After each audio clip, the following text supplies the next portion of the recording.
तो ये कहानी है एक ऐसे महान देवता की जिसने प्यार में धोखा खाकर ताकत की असलियत को पहचाना। एक ऐसा देवता जो कि कभी गॉड बनना ही नहीं चाहता था, क्योंकि उसे डिवाइन लॉज की कोई परवाह नहीं। वो जो चाहता है वो कर देता है, चाहे अंजाम जो मर्जी हो। जी हाँ, मैं बात कर रहा हूँ द लेजेंडरी गॉड इलेक्ट्रोलक्स की, जिसे कुछ लोग मसीहा मानते थे और कुछ लोग तो उससे नफरत करते थे कि वो बुराई का देवता था। क्योंकि जहाँ उसकी शुरुआत सन ऑफ लाइट से हुई थी, आखिर तक आते आते उसने इविल एनर्जी का इस्तेमाल करना शुरू कर दिया था और उसके पास ऐसी बेपनाह पावर आ चुकी थी जिसका इस्तेमाल करते हुए वो कई सारे गॉड्स को सरपास कर चुका। मगर इंसानों से कितना भला बुरा बोलते हैं। जब इसके बारे में हाउचिन ने उसे बताया तो गॉड इलेक्ट्रोलक्स ने सिर्फ एक ही जवाब दिया कि भाड़ में जाए, मुझे किसी की परवाह नहीं। तो चलो दोस्तों, तैयार हो जाओ, क्योंकि अब मैं आप लोगों को इलेक्ट्रोलक्स की लेजेंडरी कहानी सुनाने वाला हूँ। इस कहानी की शुरुआत लगभग 6000 साल पहले काइडून एम्पायर से शुरू हुई, जिस समय को इंसानियत के लिए गोल्डन एरा कहा जाता रहा, क्योंकि अब तक डीमंस ने इंसानों पर हमला नहीं किया और वो लोग यहाँ इस दुनिया में नहीं आए।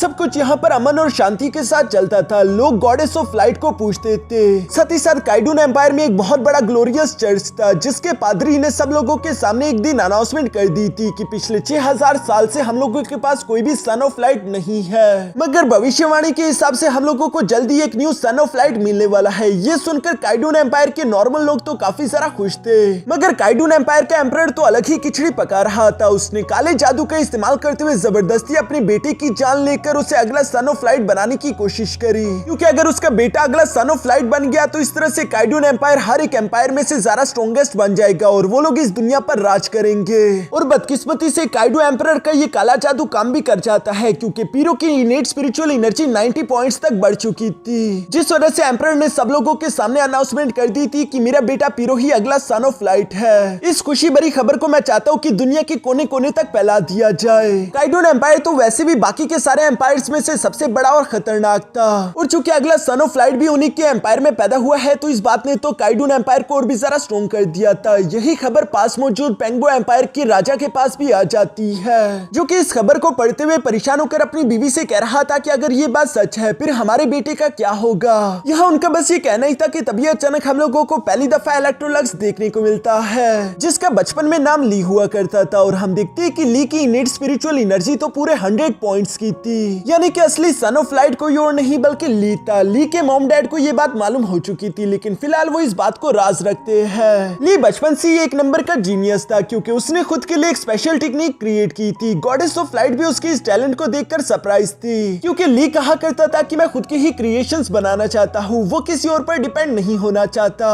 और यही चीज तो ली को खास बनाती थी। अगले दिन हम देखते हैं ली अपने 2 वफादार साथियों के साथ एक ईगल को पकड़ने की कोशिश कर रहा था। इन लोगों की भी रेस लगी हुई थी और ली चूंकि हर बार इन दोनों को हरा देता था, तो इसलिए इस बार ये लोग कहते हैं कि क्यों ना थोड़ी बहुत चीटिंग कर ली जाए। जिस पर हम देखते हैं कि मैजिशियन वॉरियर ने यहाँ पर अपने मैजिक का इस्तेमाल करते हुए कई सारे ईगल के क्लोन बना दिए थे, ताकि वो यहाँ पर ली को कंफ्यूज कर सके। और हुआ भी बिल्कुल ऐसा ही। ली थोड़ा सा पीछे रह गया था। डीलन और यिंग जाओ दोनों ही ली को पीछे छोड़ते हुए आगे की तरफ चले जाते हैं, जो देखकर ली कहता है कि तुम दोनों मुझे नहीं हरा सकते, आज नहीं और कभी नहीं। ये कहते साथ ही ली अपनी पूरी जान लगाते हुए यहाँ तेजी के साथ मूव करके फौरन से डीलन और यिंग जाओ दोनों से आगे की तरफ निकल गया। डीलन ली को आगे की तरफ बढ़ता हुआ देखकर यिंग जाओ से कहता है कि अब हम क्या करें, अगर सब कुछ ऐसा ही चलता रहा तो फिर तो हम दोनों हार जाएंगे। ये सुनकर यिंग जाओ ने ली पर कुछ एनर्जी अटैक चलना शुरू कर दिए ताकि वो उसे हरा सके, लेकिन दूसरी तरफ ली सारे के सारे अटैक्स को डॉज करते हुए आखिरकार फिनिश लाइन क्रॉस कर चुका, जिसके साथ ही प्रिंस ली एक बार फिर से इस रेस को जीत चुका। इससे पहले कि ली खुशी मना पाता, तभी अचानक किसी ने ली पर हमला कर दिया और वो खाई की तरफ गिरने लगता है। ये देखकर तो डीलन और यिंग जाओ दोनों ही ली के लिए परेशान हो गए, मगर तभी अचानक उन्हें अपने सामने कुछ असैसिन्स देखने को मिलते हैं, जिन्होंने डीलन और यिंग जाओ पर भी अटैक्स करना शुरू कर दिए। और एक असैसिन खुद भी ली को मारने के लिए तेजी के साथ उसके पीछे नीचे की तरफ बढ़ रहा था। तभी अचानक हवा में हम लोगों को एक ड्रैगन उड़ता हुआ दिखाई दिया,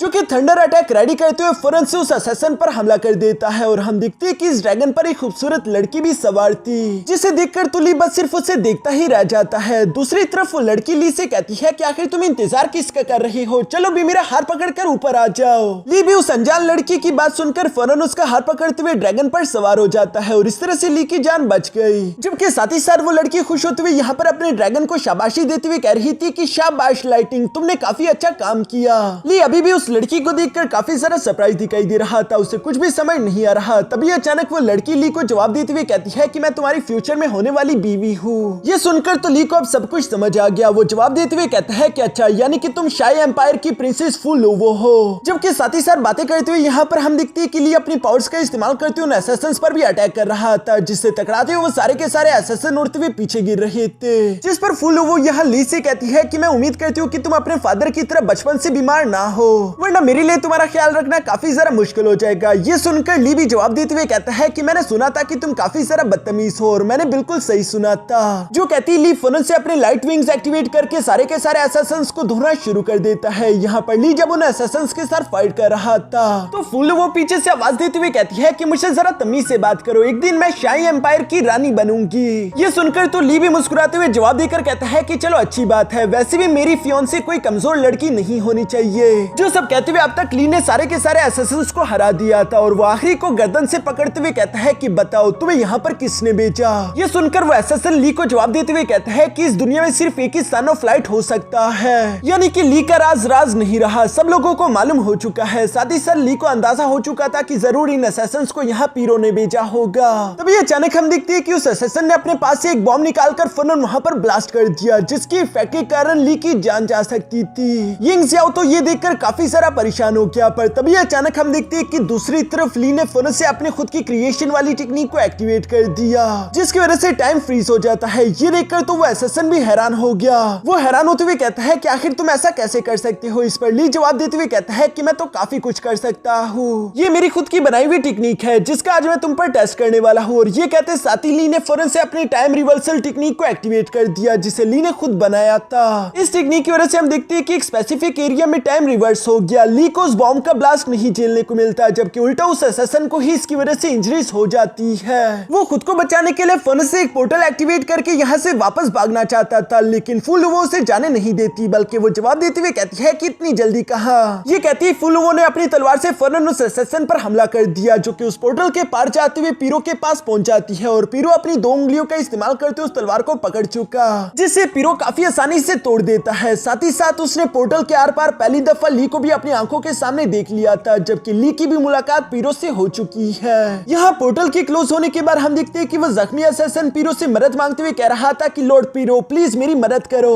इस पर पीरो उल्टा अपनी तलवार को उसकी बॉडी में गुनसाते हुए कहता है कि मैं तुम्हारी मदद करूं, तुम नकारा हो। तुम्हें एक छोटा सा मिशन दिया था, लेकिन फिर भी तुम उसे पूरा नहीं कर पाए। और ये कहते साथी पीरो ने उस असैसिन की जान ले ली थी, जिसके बाद हम देखते हैं कि पीरो के पास एक आदमी आ जाता है, जो कि पीरो से कह रहा था कि समय हो गया। पीरो ये सुनकर अभी अपनी तलवार को उठाने ही वाला था कि तभी अचानक उसकी चेस्ट में बहुत ही सारा पेन होने लगता है। ये देखकर वो आदमी पीरो की मदद करते हुए कहता है कि लॉर्ड पीरो, तुम्हें सोर्ड ऑफ रॉयल अथॉरिटी का इस्तेमाल करते हुए सन ऑफ लाइट बनाया गया था, और इसी वजह से तुम्हें ये बड़ी कीमत चुकानी पड़ रही है। अगर तुम चाहते हो कि तुम्हें इस तलवार का बैकलैश ना झेलने को मिले, तो तुम्हें उसके लिए ली को जान से मारना होगा। सिर्फ यही एक तरीका है, क्योंकि इस दुनिया में सिर्फ एक ही सन ऑफ लाइट हो सकता है। ये बात सुनने के बाद पीरो अपनी तलवार को लेकर धीरे धीरे से बैल्कनी की तरफ आने लगा, जहाँ नीचे की तरफ हम देखते हैं कि अवाम तो उसे ऐसे पूछ रही थी जैसे कि पीरो कोई गॉड हो, मगर पीरो अपने मन ही मन में उन पर हंसते हुए कह रहा था कि ये लोग कितने बड़े बेवकूफ है। और ये सब कहने के बाद उसने अपने सोर्ड ऑफ रॉयल अथॉरिटी को फौरन से हवा में उठा दिया,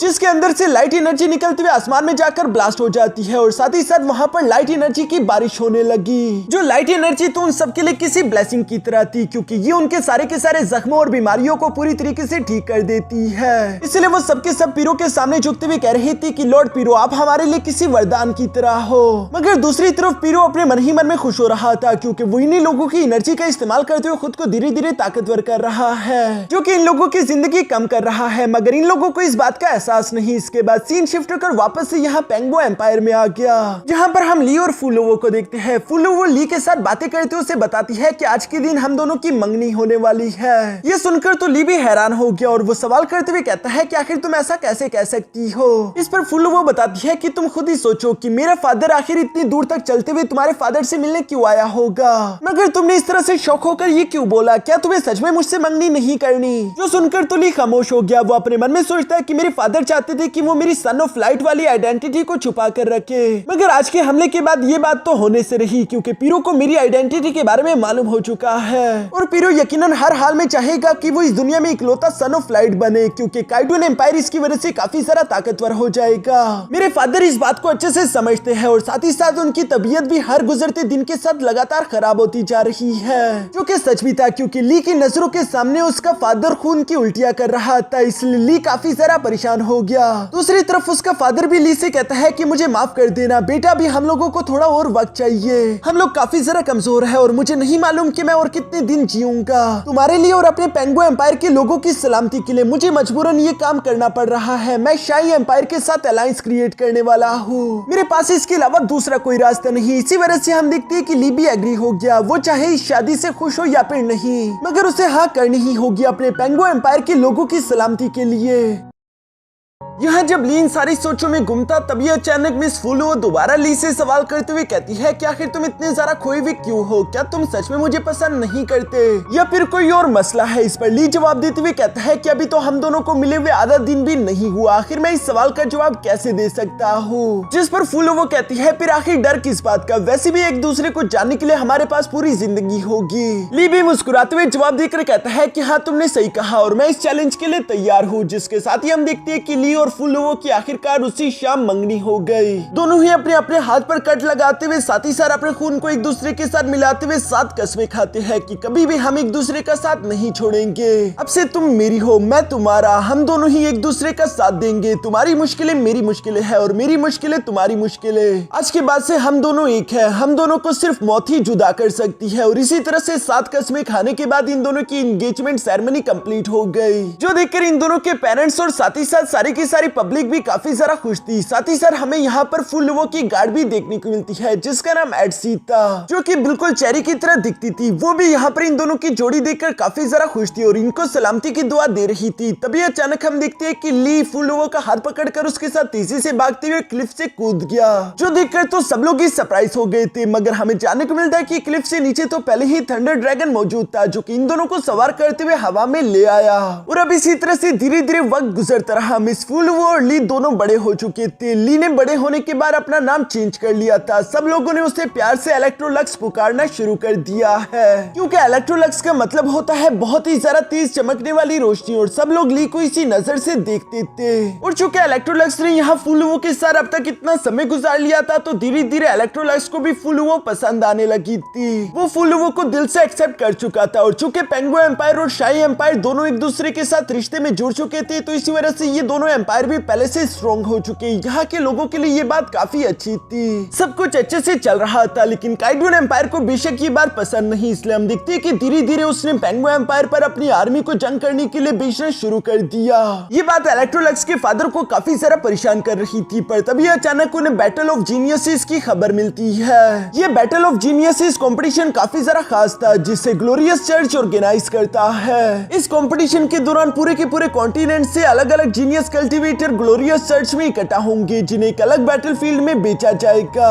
और वहां पर गॉडेस ऑफ लाइट के ब्लेसिंग के साथ ये लोग आपस में फाइट करेंगे। रैंडमली एक दूसरे के साथ फाइट करने पर जो भी वॉरियर हारेगा उसे सेफली बैटल ग्राउंड से बाहर भेज दिया जाएगा, यानी कि किसी की भी जान नहीं जाएगी। इसलिए इलेक्ट्रोलक्स उस बैटल ऑफ जीनियसेस कंपटीशन के लिए तैयार होते हुए कहता है कि मैं जाकर उस चैंपियनशिप को जरूर जीतूंगा, क्योंकि अब वक्त आ चुका है कि मैं दुनिया के सामने अनाउंसमेंट कर दूं कि असली सन ऑफ लाइट मैं ही हूँ। हालांकि इलेक्ट्रोलक्स को ये बात अच्छे से मालूम थी कि पीरो जरूर कोई न कोई इवल चाल चलेगा, मगर वो अपने पेरेंट्स को इस बारे में परेशान नहीं करना चाहता था। इसके बाद हम लोगों को काइडून एम्पायर का सीन दिखाया जाता है, जहां पर सब लोग इस बैटल ऑफ जीनियसेस को लेकर काफी ज्यादा एक्साइटेड थे, क्योंकि उन लोगों का नकली सन ऑफ लाइट पीरो इस कंपटीशन में हिस्सा लेने वाला था। और उन्हें लग रहा था कि इस कंपटीशन का तो विनर यकीनन पीरो ही होगा, मगर ये बात तो वक्त ही बताने वाली है। हम देखते हैं कि इस कंपटीशन को ऑर्गेनाइज करने वाला ग्लोरियस चर्च का पादरी था, जो कि सब लोगों के सामने सारे के सारे जीनियसेस को एक जगह पर इकट्ठा कर लेता है। इस कंपटीशन के लिए इकट्ठा होते हुए एक बार फिर से आखिरकार यहाँ पीरो और इलेक्ट्रोलक्स का एक दूसरे के साथ आमना सामना हो गया, जहाँ पीरो इलेक्ट्रोलक्स को देखते हुए कहता है कि इलेक्ट्रोलक्स,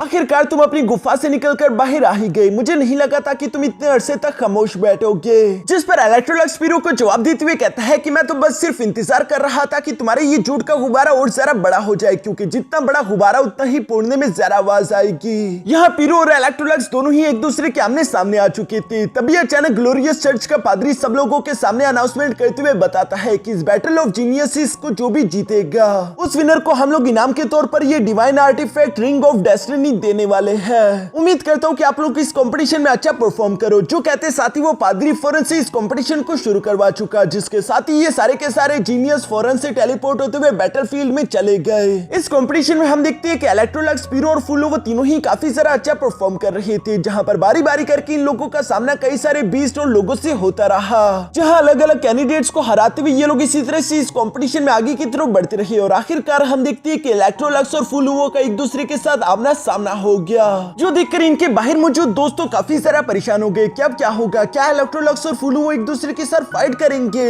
जबकि बैटल ग्राउंड के ऊपर इलेक्ट्रोलक्स को भी इस बात की समझ आ गई थी कि काइडून एम्पायर इस कंपटीशन को मैनिपुलेट कर रहा है, इसलिए वो हमें एक दूसरे के आमने सामने ले आया। वो यहाँ पर मिस फुल्लो से बात करना चाहता था, मगर दूसरी तरफ हम देखते हैं कि फुल्लो तो अपनी तलवार लेकर फौरन से इलेक्ट्रोलक्स पर हमला कर चुकी, जिससे इलेक्ट्रोलक्स अपनी एनर्जी का इस्तेमाल करते हुए ब्लॉक करके फौरन से पीछे हटा देता है। साथ ही साथ फुल्लो कहती है कि देखो तुम मुझे हार मानने के लिए तो नहीं कहोगे, क्योंकि मैं ऐसा नहीं करने वाली। मैं तुमसे जीतने के बाद तुम्हारे लिए पीरो को भी हरा दूंगी। और इसी तरह लगातार फुल्लो इलेक्ट्रोलक्स पर अटैक करती जा रही थी, जहां इलेक्ट्रोलक्स भी फुल्लो के साथ फाइट करते उससे कह रहा था कि हाँ मैं जानता हूँ, लेकिन ये बहुत ही ज्यादा खतरनाक है। इस पर फुल्लो इलेक्ट्रोलक्स से कहती है कि शायद तुम भूल गए, लेकिन पिछली बार भी मैंने तुम्हारी जान बचाई थी। जिस पर इलेक्ट्रोलक्स जवाब देते हुए कहता है कि हाँ, लेकिन इस बार मैं तुम्हें अपनी जान खतरे में नहीं डालने दूंगा। ये सुनकर फुल्लो भड़कते हुए कहती है कि इलेक्ट्रोलक्स सीरियस हो जाओ, तुम मुझे अपनी फियांसे की तरह हर बार ट्रीट नहीं कर सकते। असल में फुल्लो सब लोगों के सामने साबित करना चाहती थी कि वो भी किसी से कम नहीं है, और लगातार उसने स्लैश अटैक यहाँ इलेक्ट्रोलक्स पर चलना शुरू कर दिए थे, जिन अटैक्स को तो इलेक्ट्रोलक्स काफी आसानी के साथ डॉज कर चुका, इवन कि वो उसके थंडर ड्रैगन अटैक को भी ब्लॉक कर लेता है। यहाँ पर इलेक्ट्रोलक्स की नजर में तो फुल्लो अभी भी वही क्यूट सी बच्ची है जिसे इलेक्ट्रोलक्स चोट नहीं पहुंचाना चाहता था, जबकि फुल्लो बार बार इलेक्ट्रोलक्स के सामने इंसिस्ट कर रही थी कि प्लीज मेरे साथ सीरियस होकर फाइट करो, क्योंकि मैं किसी की ट्रॉफी बनकर नहीं रहना चाहती। तभी अचानक हम देखते हैं कि इलेक्ट्रोलक्स ने फौरन से अपने क्राउनलेस नो सल्वेशन टेक्निक को एक्टिवेट कर दिया। ये वही टेक्निक है जिसे इलेक्ट्रोलक्स ने खुद बनाया था, और इस बार इस टेक्निक का इस्तेमाल करते हुए हम देखते हैं कि इलेक्ट्रोलक्स ने उस जगह के टाइम को फ्रीज कर दिया, जिसकी वजह से वो तेजी से मूव करते हुए फौरन से यहाँ फुल्लो के सामने आकर उसे अपनी तलवार से हिट करते हुए नीचे की तरफ गिरा देता है। और चूंकि फुल्लो की तलवार उसके हाथ से गिर चुकी थी, तो इसी वजह से इलेक्ट्रोलक्स ने अपनी तलवार उसकी गर्दन पर तान दी। फुल्लो यहाँ पर हार गई। हारते हुए फुल्लो इलेक्ट्रोलक्स से कहती है कि तुम्हारी ये खुद की बनाई हुई स्किल पहले से इवॉल्व हो गई, जिस पर इलेक्ट्रोलक्स भी जवाब देते हुए कहता है कि हाँ तुमने बिल्कुल सही कहा, पहली दफा जब मैंने स्किल को बनाया था तो ये अपने आसपास एक छोटा सा डोमेन क्रिएट करते उसके आसपास की टाइम को इफेक्ट कर सकता था, मगर इतने अरसे में मैंने इस क्राउनलेस नो सल्वेशन टेक्निक के साथ थोड़े बहुत और एक्सपेरिमेंट्स करे, जिसकी वजह से अब उस डोमेन के अंदर रहते हुए मैं आसपास की स्पेस को भी अच्छे से कंट्रोल कर सकता हूँ। ये सब सुनकर तो फुल्लो इलेक्ट्रोलक्स से कहती है कि इलेक्ट्रोलक्स वाकई में तुम बहुत बड़े जीनियस हो, लेकिन तुमसे हारकर अभी भी मुझे शर्म आ रही है। जिस पर इलेक्ट्रोलक्स जवाब देते हुए कहता है मगर तुमने तो सच में मुझे इंप्रेस कर दिया, बुरा मनाने की कोई जरूरत नहीं। जिस पर फुल्लो भी खुश होते हुए कहती है कि हाँ और तुम्हें भी बेस्ट ऑफ लक, पीरो को जरूर हराना। इस पर इलेक्ट्रोलक्स फुल्लो के साथ वादा करते हुए कहता है कि हाँ मैं पीरो को हराकर जल्दी तुम्हारे पास वापस आ जाऊंगा। और इसी के साथ हम देखते हैं कि मिस फुल्लो भी उस बैटल ग्राउंड से बाहर टेलीपोर्ट होकर आ गई, जहां पर बाहर आती मिस एटसी फौरन से फुल्लो के पास आते हुए कहती है कि प्रिंसेस तुम्हारा हस्बैंड तो वाकई में कमाल का है, सच में उसका कोई मुकाबला नहीं। जबकि साथ ही साथ फुल्लो देखती है कि वहां पर मौजूद सब लोग अभी भी इलेक्ट्रोलक्स की तारीफें करते जा रहे थे, सब लोग ही खुश दिखाई दे रहे थे सिवाय फुल्लो की, पता नहीं क्यों लेकिन वो उदास दिखाई दे रही है। अभी ये सब कुछ चल ही रहा था कि तभी अचानक हम देखते हैं कि सब लोगों की नजरों के सामने से वो पोर्टल गायब हो गया, जो कि बैटलफील्ड के अंदर का सीन दिखाता था। ये देखकर तो सब लोग ही हैरान हो गए थे, इवन की फुल्लो भी सरप्राइज होते हुए कह रही थी कि आखिर ये सब क्या चल रहा है, क्या कुछ गड़बड़ चल रही है, कहीं ऐसा ना हो कि इलेक्ट्रोलक्स और पीरो की जान खतरे में आ जाए। जिस पर ग्लोरियस चर्च का वो पादरी बाहर की तरफ आते हुए सब लोगों को शांत करते हुए कहता है कि फिक्र मत करो, किसी गड़बड़ी की वजह से हम लोग इस बैटल को तो नहीं देख पाएंगे, लेकिन जो भी विनर होगा वो फौरन से टेलीपोर्ट होकर बाहर आ जाएगा और किसी को भी कुछ नहीं होने वाला।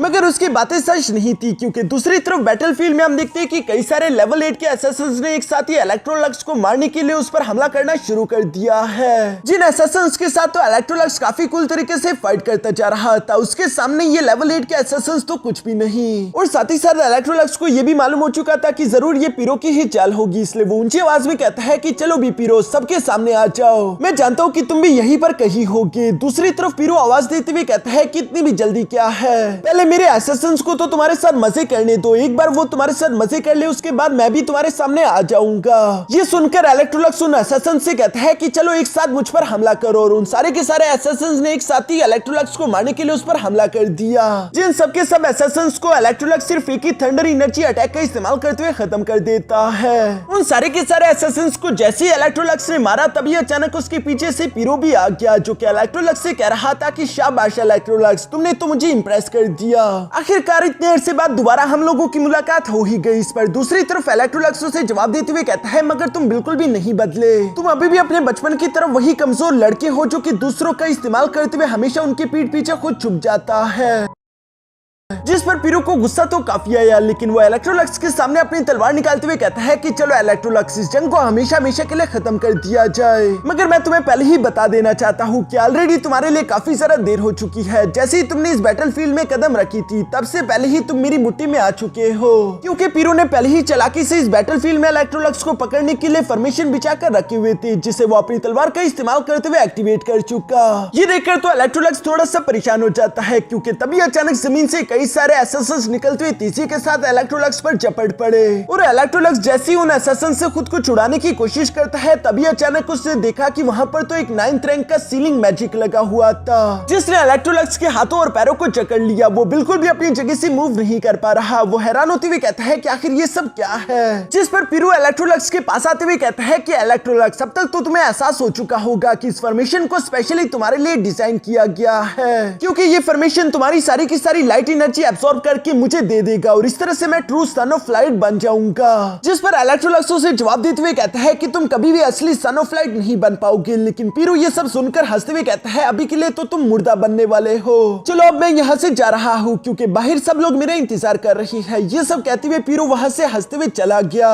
पीछे की तरफ मौजूद इलेक्ट्रोलक्स खुद को सीलिंग मैजिक से आजाद कराने की अपनी पूरी कोशिश कर रहा था, लेकिन उसकी बॉडी के अंदर मौजूद लाइट एनर्जी काम नहीं कर रही थी। वो परेशान होते हुए कह रहा था कि मेरी लाइट मैजिक के बारे में सब कुछ मालूम है, इसलिए इन लोगों का ये सीलिंग मैजिक इतना सारा पावरफुल बन गया। मुझे खुद को आजाद करने के लिए कुछ न कुछ सोचना होगा, वरना मैं यहाँ पर मारा जाऊंगा। ये सब सोचते हुए अभी इलेक्ट्रोलक्स परेशान हो ही रहा था, जबकि दूसरी तरफ बाहर हम देखते हैं कि उस रिंग ऑफ डेस्टिनी ने जोर जोर से चमकना शुरू कर दिया, जिस पर ग्लोरियस चर्च का पादरी सब लोगों को बताता है कि हम लोगों को हमारा विनर मिल चुका है, और उसका बस ये कहना ही था कि तभी अचानक रिंग ऑफ डेस्टिनी के पास एक छोटा सा पोर्टल ओपन हो गया, जिसके अंदर से पीरो का हाथ निकलकर बाहर आ गया, और सब लोगों को बताया जाता है कि इस बैटल ऑफ जीनियस इस कंपटीशन का चैंपियन है हमारा प्रिंस पीरो। ये सुनकर तो फुलुओ हैरान होते हुए कहती है कि ऐसा नहीं हो सकता, ये इम्पॉसिबल है। जबकि काइडून एम्पायर के लोग तो ये जानकर काफी सारा खुश थे, क्योंकि पहले से उन लोगों को अपने पीरो पर बहुत ही सारा भरोसा था। इवन कि पीरो भी घटिया इंसान की तरह यहाँ सब लोगों के सामने झूठ बोलते हुए कहता है कि मैं असली सन ऑफ लाइट हूँ, इसी वजह से ये तो मेरी किस्मत थी,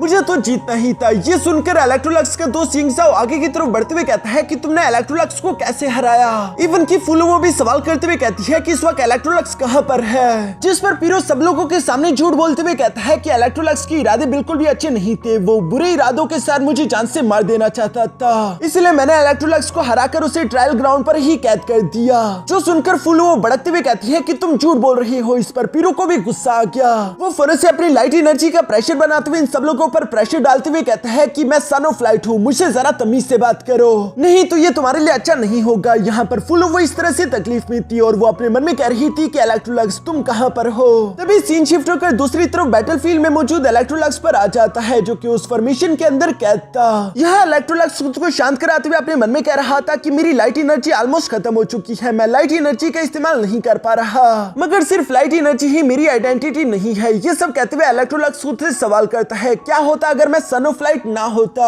क्या लाइट एनर्जी के अलावा भी मेरे पास कुछ है। यहाँ कुछ देर तक सोचने के बाद इलेक्ट्रोलक्स को उसके क्राउनलेस नो सल्वेशन टेक्निक के बारे में याद आया, जिसके बारे में सोचते हुए इलेक्ट्रोलक्स कह रहा था कि मैं अपनी क्राउनलेस नो सल्वेशन टेक्निक का इस्तेमाल करते हुए एक डोमेन बनाकर उसके अंदर की टाइम एंड स्पेस को कंट्रोल कर सकता हूँ। अब मुझे बस सिर्फ थोड़ा सा दिमाग लगाकर इसी क्राउनलेस नो सल्वेशन टेक्निक का इस्तेमाल करते हुए खुद की कुछ एनर्जी भी बनानी होगी। जो सब कहते हुए इलेक्ट्रोलक्स इसी तरह से सोचने लगा और वो सोचता है कि मैग्मा के अंदर हीट होती है, हीट भी फॉर्म ऑफ एनर्जी है। फ्रूट्स और पौधों की भी बात की जाए तो उनके अंदर लाइफ एनर्जी होती है, यानी कि मेरी डोमेन के अंदर मौजूद हर एक चीज के अंदर एनर्जी है, मुझे बस सिर्फ उसे इस्तेमाल करना है। इलेक्ट्रोलक्स ने इसे क्राउनलेस एनर्जी का नाम दिया। जिसकी दूसरी तरफ बाहर पीरो सब लोगों पर अपनी हुक्मरानी चलाते हुए कह रहा था कि मैं असली सन ऑफ लाइट हूँ। आज के बाद से मैं जो कहूंगा वही सच होगा। किसी ने भी मेरे खिलाफ अगर आवाज उठाने की कोशिश करी तो वो मारा जाएगा। यहाँ पर तो पहले से ही कई सारे लोग पीरो को गॉड की तरह पूछ रहे थे क्योंकि वो सन ऑफ लाइट है। और इससे पहले कि पीरो यहाँ पर रिंग ऑफ डेस्टिनी को पहनते हुए इलेक्ट्रोलक्स के दोस्तों को चोट पहुंचा पाता, तभी अचानक हम देखते हैं कि उसकी रिंग ऑफ डेस्टिनी वाली उंगली कटकर अलग हो गई, जो देखकर तो सब लोग ही हक्का बक्का रह गए थे। जबकि दूसरी तरफ हम देखते हैं कि वो रिंग ऑफ डेस्टिनी तेजी के साथ मूव करते हुए साइड पर चली जाती है, जहाँ पर आसमान में एक बहुत बड़ा पोर्टल ओपन हो गया और उस पोर्टल के अंदर से इलेक्ट्रोलक्स काफी कूल तरीके से निकलते हुए बाहर आ जाता है। जबकि रिंग ऑफ डेस्टिनी भी फौरन से इलेक्ट्रोलक्स को मास्टर के तौर पर चूज कर चुकी थी। इलेक्ट्रोलक्स की एनर्जी यहाँ पर काफी ज्यादा टेरिफाइंग महसूस हो रही थी। वो पीरो से कहता है कि ये रिंग ऑफ डेस्टिनी भी जानती है कि इसका असली मालिक कौन है। दूसरी तरफ पीरो तो हैरान होते हुए इलेक्ट्रोलक्स से कह रहा था कि आखिर तुम जिंदा कैसे हो, तुम यहाँ पर बाहर कैसे आ गए। जिस पर इलेक्ट्रोलक्स मुस्कुराकर जवाब देते हुए कहता है कि अभी तुम्हारे पास इतना दिमाग नहीं कि मैं तुम्हें ये सब कुछ समझा सकूं, इसलिए बेहतर है कि मैं तुम्हें ये दिखा ही दूं। जो कहते साथ ही इलेक्ट्रोलक्स ने सिर्फ एक ही हाथ की पावर का इस्तेमाल करते हुए यहाँ पीरो को वापस से उसकी नॉर्मल कंडीशन में भेज दिया। पीरो की इनेट स्पिरिचुअल एनर्जी धीरे धीरे करके कम होने लगी। वो 90 पॉइंट से वापस 30 पॉइंट पर आकर गिर जाता है, जो कि उसके असली इनेट स्पिरिचुअल पॉइंट्स थे। ये देखकर तो आप सब लोगों को समझ आ गया कि पीरो एक नकली सन ऑफ लाइट था। उसने ब्लैक मैजिक का इस्तेमाल करते हुए खुद को सन ऑफ लाइट बनाया, इसलिए सब लोग उसे फ्रॉड और कमीना कहकर पुकार रहे थे कि तुमने हमें बेवकूफ बनाया। पीरो यहाँ पर खुद की बेइज्जती सुन रहा था और उसे ये बात काफी ज्यादा गुस्सा दिला रही थी। वो बेकाबू होते हुए कहता है कि ये अच्छा नहीं हुआ इलेक्ट्रोलक्स, मैं तुम्हें इसकी सजा जरूर दूंगा। ये सब कहते हुए पीरो डार्क मैजिक का इस्तेमाल करते हुए खुद को पूरी तरीके से उसके वश में कर देता है। साथ ही साथ पीरो ने वहाँ पर सोर्ड ऑफ रॉयल अथॉरिटी भी समन कर ली थी, जिसके साथ वो इलेक्ट्रोलक्स से कह रहा था कि इलेक्ट्रोलक्स, आज मैं तुम्हें सब लोगों के सामने जान से मारकर एक बार फिर से इस दुनिया में लाइट और रोशनी ले आऊंगा। ये सुनकर दूसरी तरफ इलेक्ट्रोलक्स भी काफी कूल तरीके से सोर्ड ऑफ लाइट को समन करते हुए कहता है कि वाकई में तुम काफी ज्यादा जिद्दी हो। जिसके साथ ही हम देखते हैं कि पीरो और इलेक्ट्रोलक्स दोनों ने एक दूसरे से टकराना शुरू कर दिया। यहाँ पर ये दोनों ही बराबर की एक दूसरे को टक्कर दे रहे थे। जहाँ फाइट के दौरान पीरो कह रहा था कि मेरी सोर्ड ऑफ रॉयल अथॉरिटी काफी ज्यादा ताकतवर है क्योंकि हमारे जनरेशंस के किंग ने अपने फ्लैश और ब्लड का इस्तेमाल करते हुए इसे फोर्ज किया। इसी वजह से ये सोर्ड किसी डिवाइन आर्टिफैक्ट से कम नहीं और आज के दिन मैं इसी का इस्तेमाल करते हुए तुम्हारी जान लूंगा। मगर इलेक्ट्रोलक्स को उसकी धमकियों से जरा सा भी फर्क नहीं पड़ता क्योंकि 1 वर्सेस 1 बैटल में कभी भी पीरो इलेक्ट्रोलक्स को नहीं हरा सकता और उसे ये बात अच्छे से मालूम थी, इसलिए वो मुस्कुराते हुए पीरो के साथ फाइट कर रहा था। जहाँ पीरो फाइट करते हुए कहता है कि मैं एक लेवल 9 का वॉरियर हूँ, तुम लेवल 8 के, तुम मेरा मुकाबला नहीं कर सकते। ये कहते साथ ही उसने फौरन से अपनी सोर्ड डोमेन टेक्निक एक्टिवेट कर ली, जिस टेक्निक में कई सारे डिवाइन सोर्ड्स एक साथ ही समन हो गए और पीरो उन सारी की सारी डिवाइन सोर्ड्स का इस्तेमाल करते हुए एक साथ ही यहाँ इलेक्ट्रोलक्स की तरफ बढ़ रहा था ताकि वो उसे जान से मार सके। लेकिन दूसरी तरफ हम देखते हैं कि इलेक्ट्रोलक्स ने भी फौरन से अपने crownless no salvation no mercy technique को एक्टिवेट कर दिया, जो कि पीरो के उस डोमेन टेक्निक को पूरी तरीके से नलिफाई कर देती है। साथ ही साथ इलेक्ट्रोलक्स तेजी से आगे की तरफ बढ़ते हुए पीरो से कहता है कि देखो, मैं एक मामूली सोर्ड का इस्तेमाल करते हुए तुम्हारी सोर्ड ऑफ रॉयल अथॉरिटी को तोड़ने वाला हूँ। और ये बात बिल्कुल सच थी क्योंकि इलेक्ट्रोलक्स ने सिर्फ एक ही अटैक में सोर्ड ऑफ रॉयल अथॉरिटी के 2 टुकड़े कर दिए, जो देखकर तो पीरो भी सरप्राइज रह जाता है। तभी इलेक्ट्रोलक्स ने उस पर एक और हिट भी कर दिया था। साथ ही साथ वो पीरो से कह रहा था कि चलो पीरो, अब तुम हार चुके हो तो ये बेवकूफियां करना बंद करो। मगर पीरो, जिसने बचपन से सन ऑफ लाइट बनने के लिए इतनी सारी तकलीफें झेली, वो ये सब बर्दाश्त नहीं कर पा रहा था। वो गुस्सा होते हुए कहते हैं कि नहीं, मैं इस तरह से नहीं हार सकता। मैंने इतना दर्द और तकलीफें सिर्फ इसलिए बर्दाश्त नहीं करी कि एक दिन तुम मुझे हरा दो। और ये कहते साथ ही पीरो गुस्से से पागल होने लगा, जिसकी वजह से डार्क एनर्जी उस पर काबू करने लगती है। साथ ही साथ हम देखते हैं कि पीरो वहां पर मौजूद नॉर्मल लोगों की एनर्जी अपनी तरफ खींचने लगा ताकि वो इसी एनर्जी का इस्तेमाल करते हुए खुद को ताकतवर कर सके।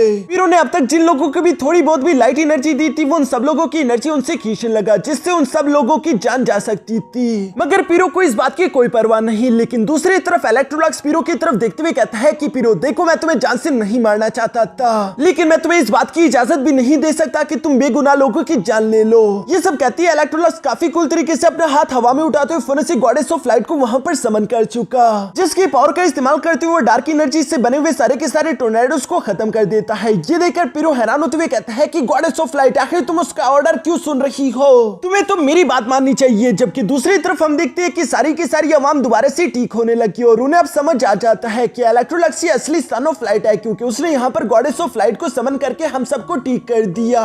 मगर दूसरी तरफ पीरो गुस्से में भड़कते हुए कहता है कि नहीं, वो असली सन ऑफ लाइट नहीं, मैं असली सन ऑफ लाइट हूँ। ये कहते हुए पीरो ने एक बहुत ही खतरनाक एनर्जी ड्रैगन का इस्तेमाल करते हुए इलेक्ट्रोलक्स पर हमला करने की कोशिश करी, मगर दूसरी तरफ अब इलेक्ट्रोलक्स जवाब देते हुए कहता है कि पीरो तुमने बहुत गुनाह कर लिए, अब वक्त आ चुका है कि तुम्हें तुम्हारी गुनाहों की सजा दे दी जाए। ये कहते साथ ही इलेक्ट्रोलक्स सिर्फ एक ही चुटकी में उस ड्रैगन को तबाह कर चुका। साथ ही सर वो तेजी से मूव करते हुए फनस से अपनी तलवार का इस्तेमाल करते हुए पीरो पर भी फाइनल स्लैश अटैक कर देता है, जिस अटैक के साथ आखिरकार पीरो की कहानी यहीं पर खत्म हो जाती है। पीरो के मरने के बाद सब लोगों ने इलेक्ट्रोलक्स की जय जयकार करना शुरू कर दी थी और वो उससे न्यू सन ऑफ लाइट कहकर पुकार रहे थे, जबकि दूसरी तरफ ग्लोरियस चर्च का पादरी भी यहाँ पर इलेक्ट्रोलक्स को इस बैटल ऑफ जीनियसेस चैंपियन का विनर डिक्लेयर करने के साथ साथ उसे न्यू सन ऑफ लाइट भी मान लेता है। साथ ही इलेक्ट्रोलक्स जिसे ये रिंग ऑफ डेस्टिनी मिल चुकी थी वो अभी अपनी रिंग की तरफ देख ही रहा था, तभी अचानक वो टेलीपोर्ट होकर एक अजीब से स्पेस में पहुंच जाता है, जहां इलेक्ट्रोलक्स के सामने sun moon divine snail god आ चुका था और वो खुद को इलेक्ट्रोलक्स के सामने इंट्रोड्यूस करवाते हुए बताता है कि आज से मैं हमेशा तुम्हारा साथ दूंगा, तब तक जब तक तुम अगले गॉड ऑफ लाइट नहीं बन जाते। लेकिन उससे पहले एक और इम्पोर्टेंट काम है जिसके बारे में मैं तुमसे डिस्कस करना चाहता हूँ। असल में मैं बात कर रहा हूँ एंशिएंट डिवाइन आर्टिफैक्ट के बारे में, जिसे ग्रेट टोर्टाइस शेल टेक्निक के नाम से भी जाना जाता है। ये नाम तो इलेक्ट्रोलक्स ने अपनी जिंदगी में पहली बार सुना था, इसलिए वो हैरान होते हुए कहता है कि आखिर ये ग्रेट टोर्टाइस शेल टेक्निक है क्या, जिस पर सन मून डिवाइन गॉड बताता है कि ये एक ऐसी पावर है जिससे गॉड्स भी हासिल करने की तमन्ना रखते हैं। आज से कई अर्से पहले सारे गॉड्स ने मिलकर इसके ऊपर एक बहुत बड़ी डिवाइन जंग भी लड़ी थी। एक दफा मैंने अपनी प्रोफेसी और फ्यूचर देखने वाली पावर का इस्तेमाल किया इसे ढूंढने के लिए, और बदले में मुझे सजा ये मिली कि मेरी एक आंख मुझसे छीन ली गई। मेरी प्रोफेसी और फ्यूचर देखने वाली पावर 50% रह गई, लेकिन फिर भी मैंने देखा कि ये टेक्निक तुम्हारी किस्मत में है। इलेक्ट्रोलक्स मेरी बात मानो, ये ताकत तुम्हारा इंतजार कर रही है। जो सुनकर इलेक्ट्रोलक्स मुस्कुराते हुए जवाब देकर कहता है कि अगर ये बात सच है तो मुझे इतनी जल्दी नहीं, अभी के लिए मुझे वापस अपने घर जाना है। ये कहते साथ ही इलेक्ट्रोलक्स सिर्फ एक ही चुटकी में वापस से वहां काइडून एम्पायर आ गया, जहां पर हम देखते हैं कि सब लोग इलेक्ट्रोलक्स की जय जयकार कर रहे थे। इवन की ग्लोरियस चर्च का पादरी भी इलेक्ट्रोलक्स के पास आते हुए कहता है कि तुम्हारा बहुत बहुत शुक्रिया, तुमने हमारे ग्लोरियस चर्च के ऑर्डर को दोबारा से ठीक कर दिया। तुम सन ऑफ लाइट हो और आने वाले फ्यूचर में तुम हमारे ग्लोरियस चर्च के न्यू सक्सेसर भी बनोगे। ये सुनकर इलेक्ट्रोलक्स जब वहां से नीचे की तरफ जाने लगा तो वो देखता है कि सब लोग उससे ऐसे पूछ रहे थे जैसे कि इलेक्ट्रोलक्स कोई गॉड हो। इवन कि एक छोटा बच्चा तो चाकू निकालते हुए खुद के ब्लड को भी सैक्रिफाइस करने की कोशिश करता है, जो देखकर इलेक्ट्रोलक्स ने उससे चाकू छीन लिया और वो सवाल करते हुए कहता है कि ये तुम क्या कर रहे हो, जिस पर वो बच्चा जवाब देते हुए कहता है कि मैं अपने ब्लड को सैक्रिफाइस कर रहा हूँ, मेरी सोल मेरी बॉडी सब कुछ तुम्हारा है। ये सुनकर इलेक्ट्रोलक्स उसे मना करते हुए कहता है कि नहीं, तुम्हारी सोल और तुम्हारी बॉडी पर सिर्फ तुम्हारा ही राज होना चाहिए। मैं तो क्या कोई भी गॉड इस काबिल नहीं कि वो तुमसे ये छीन सके। लेकिन वहाँ के लोगों को पूरी तरीके से ब्रेन वॉश कर दिया गया था।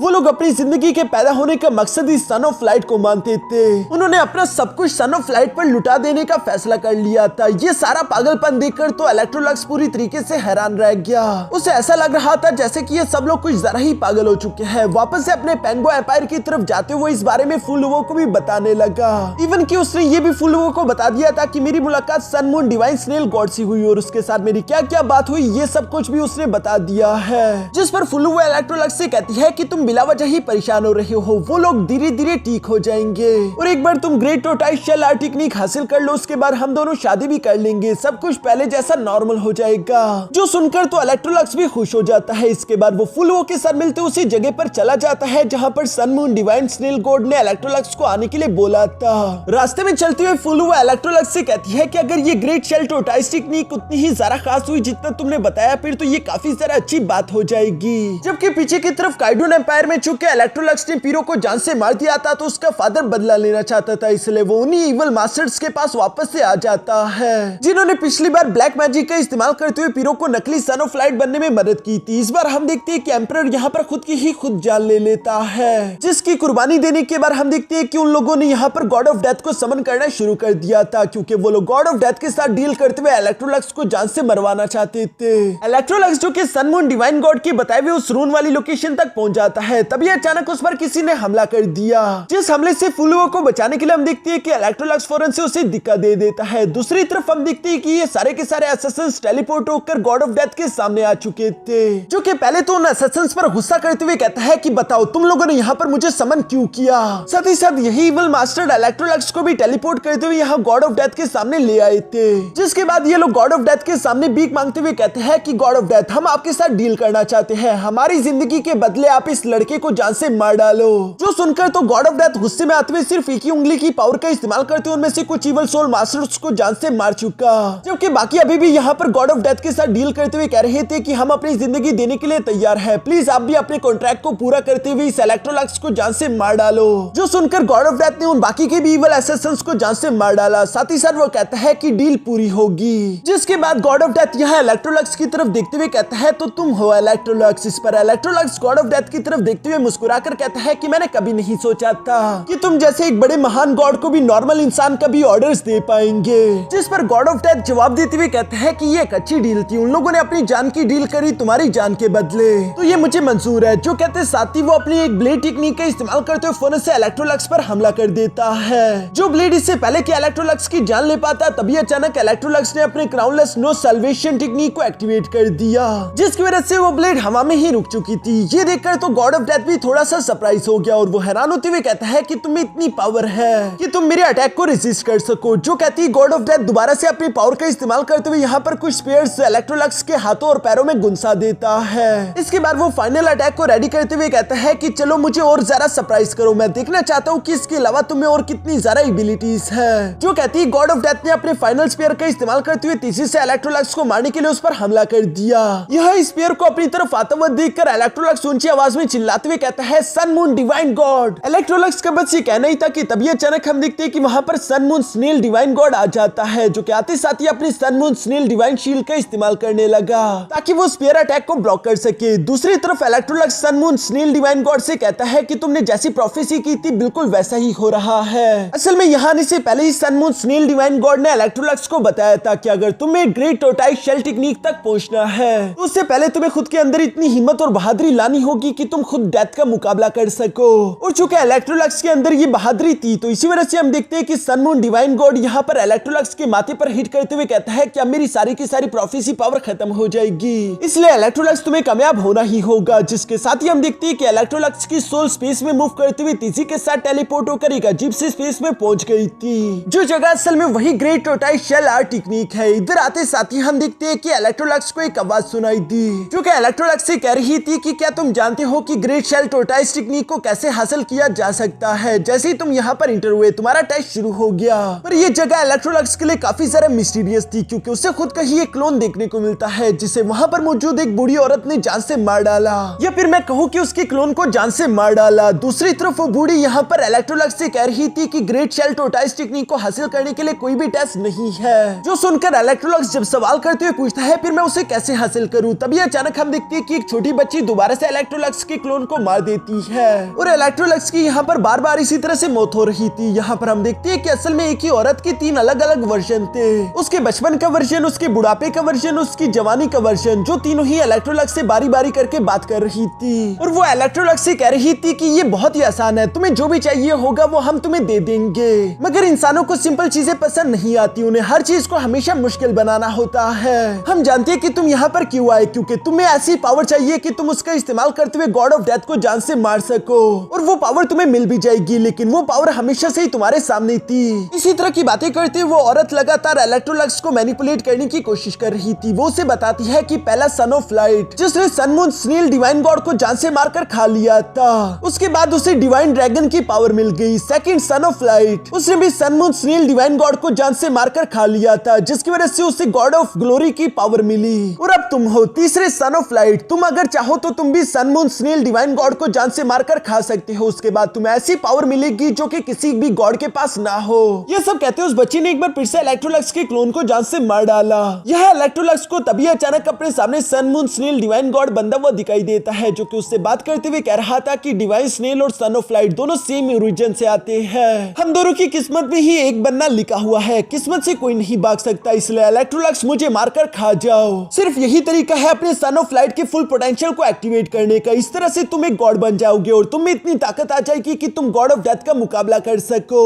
ये सन ऑफ लाइट होने के नाते तुम्हारी डेस्टिनी है, तुम्हें अपनी डेस्टिनी को पूरा करना ही होगा। जो सारी बातें सुनकर इलेक्ट्रोलक्स ने भी Sun moon snail divine God को मारने के लिए अपना डैगर उठा लिया था, जबकि साथ ही साथ हम देखते हैं कि वो औरत लगातार इलेक्ट्रोलक्स को भड़काते हुए कह रही थी कि मार दो उसे, मार दो उसे। मगर तभी अचानक इलेक्ट्रोलक्स अपना डैगर गिराते हुए फौरन उसी लड़की को गर्दन से पकड़ लेता है। साथ ही साथ वो मुस्कुराते हुए कहता है कि तुम्हारी बदकिस्मती, मैं डेस्टिनी पर ज्यादा भरोसा नहीं करता, बल्कि मुझे खुद पर भरोसा है, मैं हमेशा अपनी किस्मत खुद लिखता हूँ, तो मुझसे और झूठ बोलना बंद करो। जो सुनकर वो औरत इलेक्ट्रोलक्स से कहती है कि इलेक्ट्रोलक्स, बिना कुर्बानी के तुम एक गॉड नहीं बन पाओगे। इस पर इलेक्ट्रोलक्स कहता है कि मुझे ये बताओ, क्या ग्रेट टोर्टोइस शेल आर्ट टेक्निक को हासिल करने के लिए गॉड बनना जरूरी है? जिस पर वो लड़की इलेक्ट्रोलक्स को जवाब देते हुए कहती है कि नहीं, ये बिल्कुल जरूरी नहीं, क्योंकि ग्रेट टोर्टोइस शेल आर्ट टेक्निक बिल्कुल ही एक अलग चीज है। मगर फिर भी इलेक्ट्रोलक्स, तुम्हें ताकत की लालच होनी चाहिए। बिना ताकत की लालच के तुम वो चीजें हासिल नहीं कर सकते जो कि तुम ग्रेट टोर्टोइस शेल आर्ट टेक्निक के साथ हासिल कर पाओगे। मगर अभी भी इलेक्ट्रोलक्स की आंखों में ताकत की लालच दिखाई नहीं दे रही थी, इसलिए वो औरत इलेक्ट्रोलक्स से कहती है कि तुम कामयाब हुए। असल में इस ग्रेट टोर्टोइस शेल आर्ट टेक्निक के अंदर ऐसी पावर है कि ये किसी भी यूनिवर्स को क्रिएट और डिस्ट्रॉय कर सकती है। इसमें ऐसी पावर है कि ये एक न्यू दुनिया क्रिएट कर दे। और चूंकि इलेक्ट्रोलक्स, तुम्हें खुद पर इतना ज्यादा भरोसा है, तो इसलिए तुम इस टेक्निक के लिए बिल्कुल परफेक्ट हो। ऐसे हम अपनी ब्लेसिंग तुम्हें देते हैं, जिसकी वजह से ग्रेट टोर्टोइस शेल आर्ट टेक्निक तुम्हारा ऑर्डर मानेगी। देखने में मजा आएगा कि तुम इस ग्रेट टोर्टोइस शेल आर्ट टेक्निक का इस्तेमाल करते हुए आखिर किस तरह की दुनिया बनाते हो। यहाँ ये सब कहने के बाद हम देखते हैं कि इलेक्ट्रोलक्स भी आगे की तरफ बढ़ते उस ग्रेट टोर्टोइस शेल आर्ट टेक्निक को पकड़ चुका, जिसके बाद सीन शिफ्ट होकर वापस यहाँ प्रेजेंट में आ जाता है, जहाँ पर गॉड ऑफ डेथ इलेक्ट्रोलक्स को मारने की कोशिश कर रहा था और Sun moon snail divine God ने इलेक्ट्रोलक्स की जान बचा ली थी। मगर फिर भी वो बुरी तरीके से इंजर्ड हो चुका और सेकंड अटैक के लिए गॉड ऑफ डेथ रेडी होते हुए कहता है कि आज के दिन इलेक्ट्रोलक्स, तुम्हें मुझसे कोई भी नहीं बचा पाएगा। यह इससे पहले कि गॉड ऑफ डेथ अपने सेकंड अटैक का इस्तेमाल करते हुए इलेक्ट्रोलक्स की जान ले पाता, तभी अचानक वहां पर एक बहुत ही पावरफुल एनर्जी ब्लास्ट हो गया। जिस ब्लास्ट का जब धुआं हटा तो हमें गॉड इलेक्ट्रोलक्स एक अलग ही फॉर्म में देखने को मिलता है। वो बहुत ही जरा कूल किसी गॉड की तरह दिखाई दे रहा था, जो देखकर तो गॉड ऑफ डेथ भी हैरान होते हुए कहता है कि मॉर्टल, अचानक से तुम इस तरह से बदल कैसे गए? चलो कोई फर्क नहीं पड़ता, मैं अपने शुरू किए हुए काम को खत्म कर देता हूँ। ये कहती है उसने अपने साइड का इस्तेमाल करते हुए इलेक्ट्रोलक्स को मारने के लिए उस पर हमला कर दिया। मगर चूंकि दूसरी तरफ अब इस वक्त इलेक्ट्रोलक्स के पास ग्रेट टोर्टोइस शेल आर्ट टेक्निक की पावर थी, तो वो आसानी के साथ गॉड ऑफ डेथ के साइड अटैक को ब्लॉक कर देता है। जहां गॉड ऑफ डेथ भी हैरान होते हुए कहता है कि आखिर ये किस तरह की पावर है, और उसने दोबारा से यहाँ इलेक्ट्रोलक्स पर अटैक करने की कोशिश करी। मगर दूसरी तरफ इलेक्ट्रोलक्स तो बार बार ग्रेट टोर्टोइस शेल आर्ट टेक्निक की पावर का इस्तेमाल कर रहा था। यहाँ पर इलेक्ट्रोलक्स जो भी बोलता वो सच हो जाता, जिसकी वजह से गॉड ऑफ डेथ को तो इलेक्ट्रोलक्स पर काफी ज्यादा गुस्सा आ रहा था। वो तो इलेक्ट्रोलक्स पर अपना गुस्सा उतारना चाहता है, मगर इलेक्ट्रोलक्स उसका मजाक उड़ाते हुए कहता है कि मेरे सामने घुटनों के बल बैठ जाओ और मेरी तरफ देखो। और जैसे ही गॉड इलेक्ट्रोलक्स ने ये कहा, तभी अचानक हम देखते हैं कि गॉड ऑफ डेथ पर काफी सारा खतरनाक प्रेशर पड़ने लगता है, जिसकी वजह से वो मजबूरन अपने घुटनों के बल बैठ गया और वो इलेक्ट्रोलक्स की तरफ देखने लगता है, जहां इलेक्ट्रोलक्स गॉड ऑफ डेथ से कह रहा था कि आपके बाद से तुम किसी की भी जिंदगी में इंटरफियर नहीं करोगे। तुम इस तरह से किसी के साथ भी डील करते हुए बिना वक्त के किसी को नहीं मार सकते और ना अपनी मर्जी से किसी के साथ डील करोगे। तुम सिर्फ वही करोगे जो तुम्हारा काम है। ये सुनकर गॉड ऑफ डेथ इलेक्ट्रोलक्स से कहता है, मगर तुम एक मामूली इंसान हो, तुम आखिर ये बताओ कि मैं तुम्हारा ऑर्डर क्यों मानूं? जिस पर इलेक्ट्रोलक्स जवाब देते हुए कहता है, क्योंकि मैं कोई मामूली इंसान नहीं, मैं हूँ इलेक्ट्रोलक्स। और ये कहती है उसने अपने ग्रेट टोर्टोइस शेल आर्ट टेक्निक का इस्तेमाल करते हुए गॉड ऑफ डेथ को उसके अंदर कैद कर दिया। हैरानगी की बात तो ये थी कि ये काम इलेक्ट्रोलक्स के लिए इतना ज्यादा आसान हो चुका था। इसके बाद सीन शिफ्ट होकर वापस से हम इस फुलोवो पर आ गया, जिसकी तरफ कई बड़े बड़े आग के गोले आ रहे थे और उसे लग रहा था कि शायद वो यहाँ पर मारी जाएगी। मगर तभी अचानक हम देखते हैं कि इलेक्ट्रोलक्स उसे बचाने के लिए यहाँ पर पहुंच गया, जो कि काफी आसानी के साथ अपनी पावर्स का इस्तेमाल करते हुए उन अटैक्स को ब्लॉक करते हुए साथ ही साथ फुलोवो की तरफ देखकर मुस्कुराते हुए कहता है कि कहीं मैंने आने में देर तो नहीं कर दी।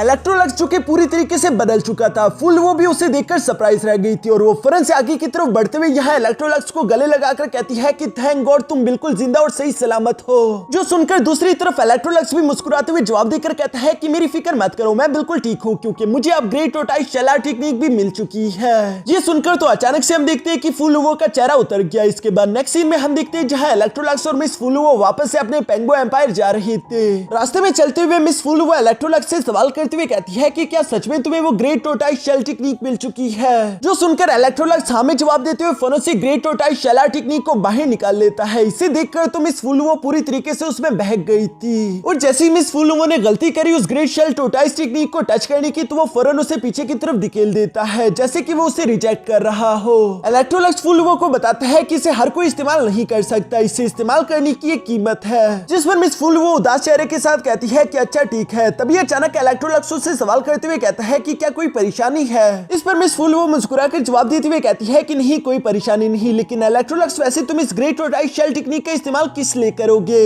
जिस पर इलेक्ट्रोलक्स जवाब देते हुए कहता है कि मैं इसका इस्तेमाल करूंगा इस दुनिया को बेहतर बनाने के लिए। ये सुनकर मिस फुलोवो मुस्कुराते हुए जवाब देकर कहती है कि अच्छा ठीक है, लेकिन उससे पहले हमारी शादी को मत भूल जाना। जिस पर इलेक्ट्रोलक्स भी हंसते हुए जवाब देकर कहता है कि भला वो मैं कैसे भूल सकता हूँ, हमारी शादी तो सबसे बेहतरीन शादी होगी।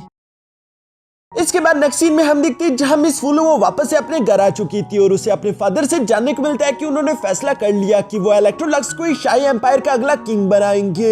ये सुनकर तो मिस फुलू वो पूरी तरीके से दंग रह गई थी। वो अपने फादर से कहती है, मगर ये बचपन से मेरा ख्वाब था, आपने मुझसे वादा भी किया था कि शाही एम्पायर की अगली रानी मैं बनूंगी। इस पर उसका फादर जवाब देते हुए कहता है कि हमारे लोगों को एक अच्छे किंग की जरूरत है और तुम इलेक्ट्रोलक्स का साथ देना। मैंने फैसला कर लिया है, मेरा फैसला नहीं बदलने वाला। ये बात तो मिस फुलू को काफी दुख दे देती है, लेकिन फिर भी हम देखते हैं कि आखिरकार वो दिन आ गया जिस दिन मिस फुलू और साथ ही साथ इलेक्ट्रोलक्स की शादी होने वाली थी। इस दिन पेंगुइन एम्पायर के सब लोग ही खुशियां मना रहे थे। वो लोग इलेक्ट्रोलक्स के लिए बहुत ही खुश थे और साथ ही साथ उसके लिए कई सारे तोहफे भी लाए हुए थे। तभी इलेक्ट्रोलक्स के मॉम डैड उससे कहते हैं कि बेटा, हम भी शादी से पहले तुम्हें एक तोहफा देना चाहते हैं, जो कि असल में पेंगुइन एम्पायर की राजगद्दी थी। और हम देखते हैं कि यहाँ पर उसके फादर ने सब लोगों के सामने इलेक्ट्रोलक्स को पेंगुइन एम्पायर का अगला किंग बना दिया। ये देखकर तो सब लोग ही इमोशनल हो जाते हैं। तभी अचानक थोड़ी देर में वहाँ पर प्रिंसेस फुलू भी आ गई, जो कि आज के दिन काफी ज्यादा खूबसूरत लग रही थी।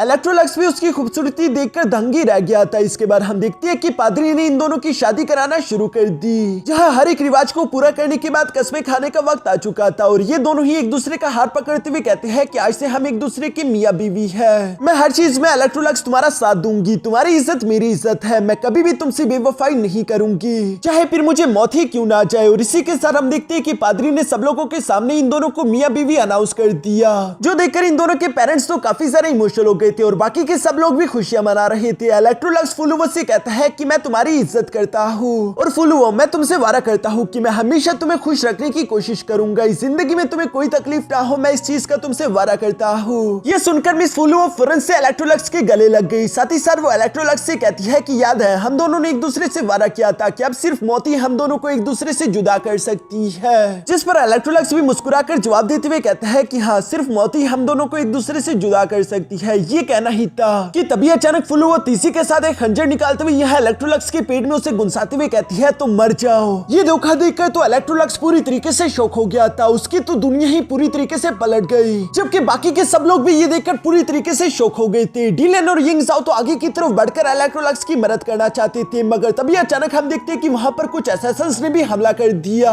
जो कि काइडून एम्पायर के वही इविल असैसिन्स थे, यानी कि मिस फुलू ने काइडून एम्पायर के साथ हाथ मिला लिया है। इलेक्ट्रोलक्स इस बेवफाई को देखते हुए हैरान होकर फुलू से सवाल करते हुए कहता है कि आखिर तुमने ये क्यों किया, जिस पर फुलू बताती है कि तुम मुझसे पूछ रहे हो कि ये मैंने क्यों किया। बैटल ऑफ जीनियसेस कंपटीशन के बाद ग्रेट टोर्टोइस शेल टेक्निक ने मुझे भी समन किया था, लेकिन उसने मुझे रिजेक्ट कर दिया और वहाँ पर मुझे उस औरत ने मुझे बताया कि मेरी जिंदगी का सिर्फ महान काम यही है कि मैं तुमसे शादी कर रही हूँ, इसके अलावा मेरी जिंदगी में अंधेरे के सिवा कुछ नहीं। ग्रेट टोर्टोइस शेल टेक्निक ने मुझे रिजेक्ट कर दिया, जबकि तुम पहले से ही सन ऑफ लाइट थे। इसके अलावा अब तुम्हें शाही एम्पायर का अगला किंग भी बना दिया जाएगा। सारी अच्छी चीजें आखिर तुम्हारे साथ ही क्यों हो रही है, जबकि ये सारी चीजें मैं भी तो डिजर्व करती हूँ। मैं तुम्हारी परछाई में नहीं जीना चाहती। इसी वजह से जब वो इविल असैसिन मेरे पास आया तो मैंने उसकी ऑफर को एक्सेप्ट कर लिया। उसने मुझे पॉइजनियस डैगर दिया, जिसका इस्तेमाल करते हुए सन ऑफ लाइट को मारा जा सकता है। और ये कहते हुए फुलू ने लगातार यहाँ इलेक्ट्रोलक्स के पेट में खंजर कोपना शुरू कर दिए थे और साथ ही साथ वो उससे कह रही थी कि अगर तुम कभी इस दुनिया में पैदा ही ना हुए होते तो ये सारी की सारी महान चीजें मेरे साथ हो रही होती। जिसके साथ ही हम देखते हैं कि इलेक्ट्रोलक्स फौरन से जमीन पर जा गिरा।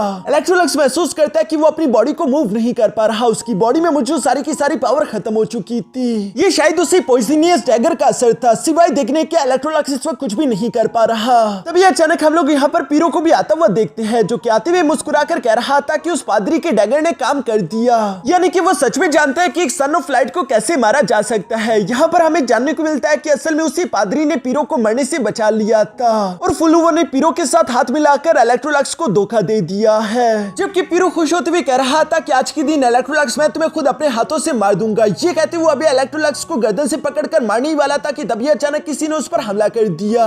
ये कोई और नहीं बल्कि इलेक्ट्रोलक्स के ही मॉम डैड थे, जो कि इलेक्ट्रोलक्स की जान बचाने के लिए पीरो के साथ फाइट कर रहे थे। और इलेक्ट्रोलक्स इस वक्त इतना सारा बेबस था कि वो सिवाय देखने की कुछ भी नहीं कर पा रहा था। इलेक्ट्रोलक्स का फादर डीलन और यिंग ज़ाओ को ऑर्डर देते हुए कहता है कि इलेक्ट्रोलक्स को यहाँ से ले जाओ। तभी अचानक हम देखते हैं कि फाइट के दौरान पीरो ने यहाँ पर इलेक्ट्रोलक्स की मॉम को जान से मार डाला, जो देखकर तो इलेक्ट्रोलक्स दर्द से चिल्ला रहा था। तभी अचानक हम देखते हैं कि फुलू ने तो हद ही कर दी। वो अपनी इविल सीन फ्लेम टेक्निक को एक्टिवेट करते हुए यहाँ पेंगुइन एम्पायर के लोगों को जिंदा जलाकर मार रही थी, जबकि हम देखते हैं कि डीलन और यिंग ज़ाओ जख्मी इलेक्ट्रोलक्स को कंधे पर उड़ाकर यहाँ से भागते उसे दूर ले जाते हैं ताकि वो उसकी जान बचा सके। मगर वो जानते रहे कि इस तरह से हम बच नहीं पाएंगे, इसलिए वो इलेक्ट्रोलक्स को एक जगह पर छुपाकर खुद उन सोल्जर्स के साथ फाइट करने लगे।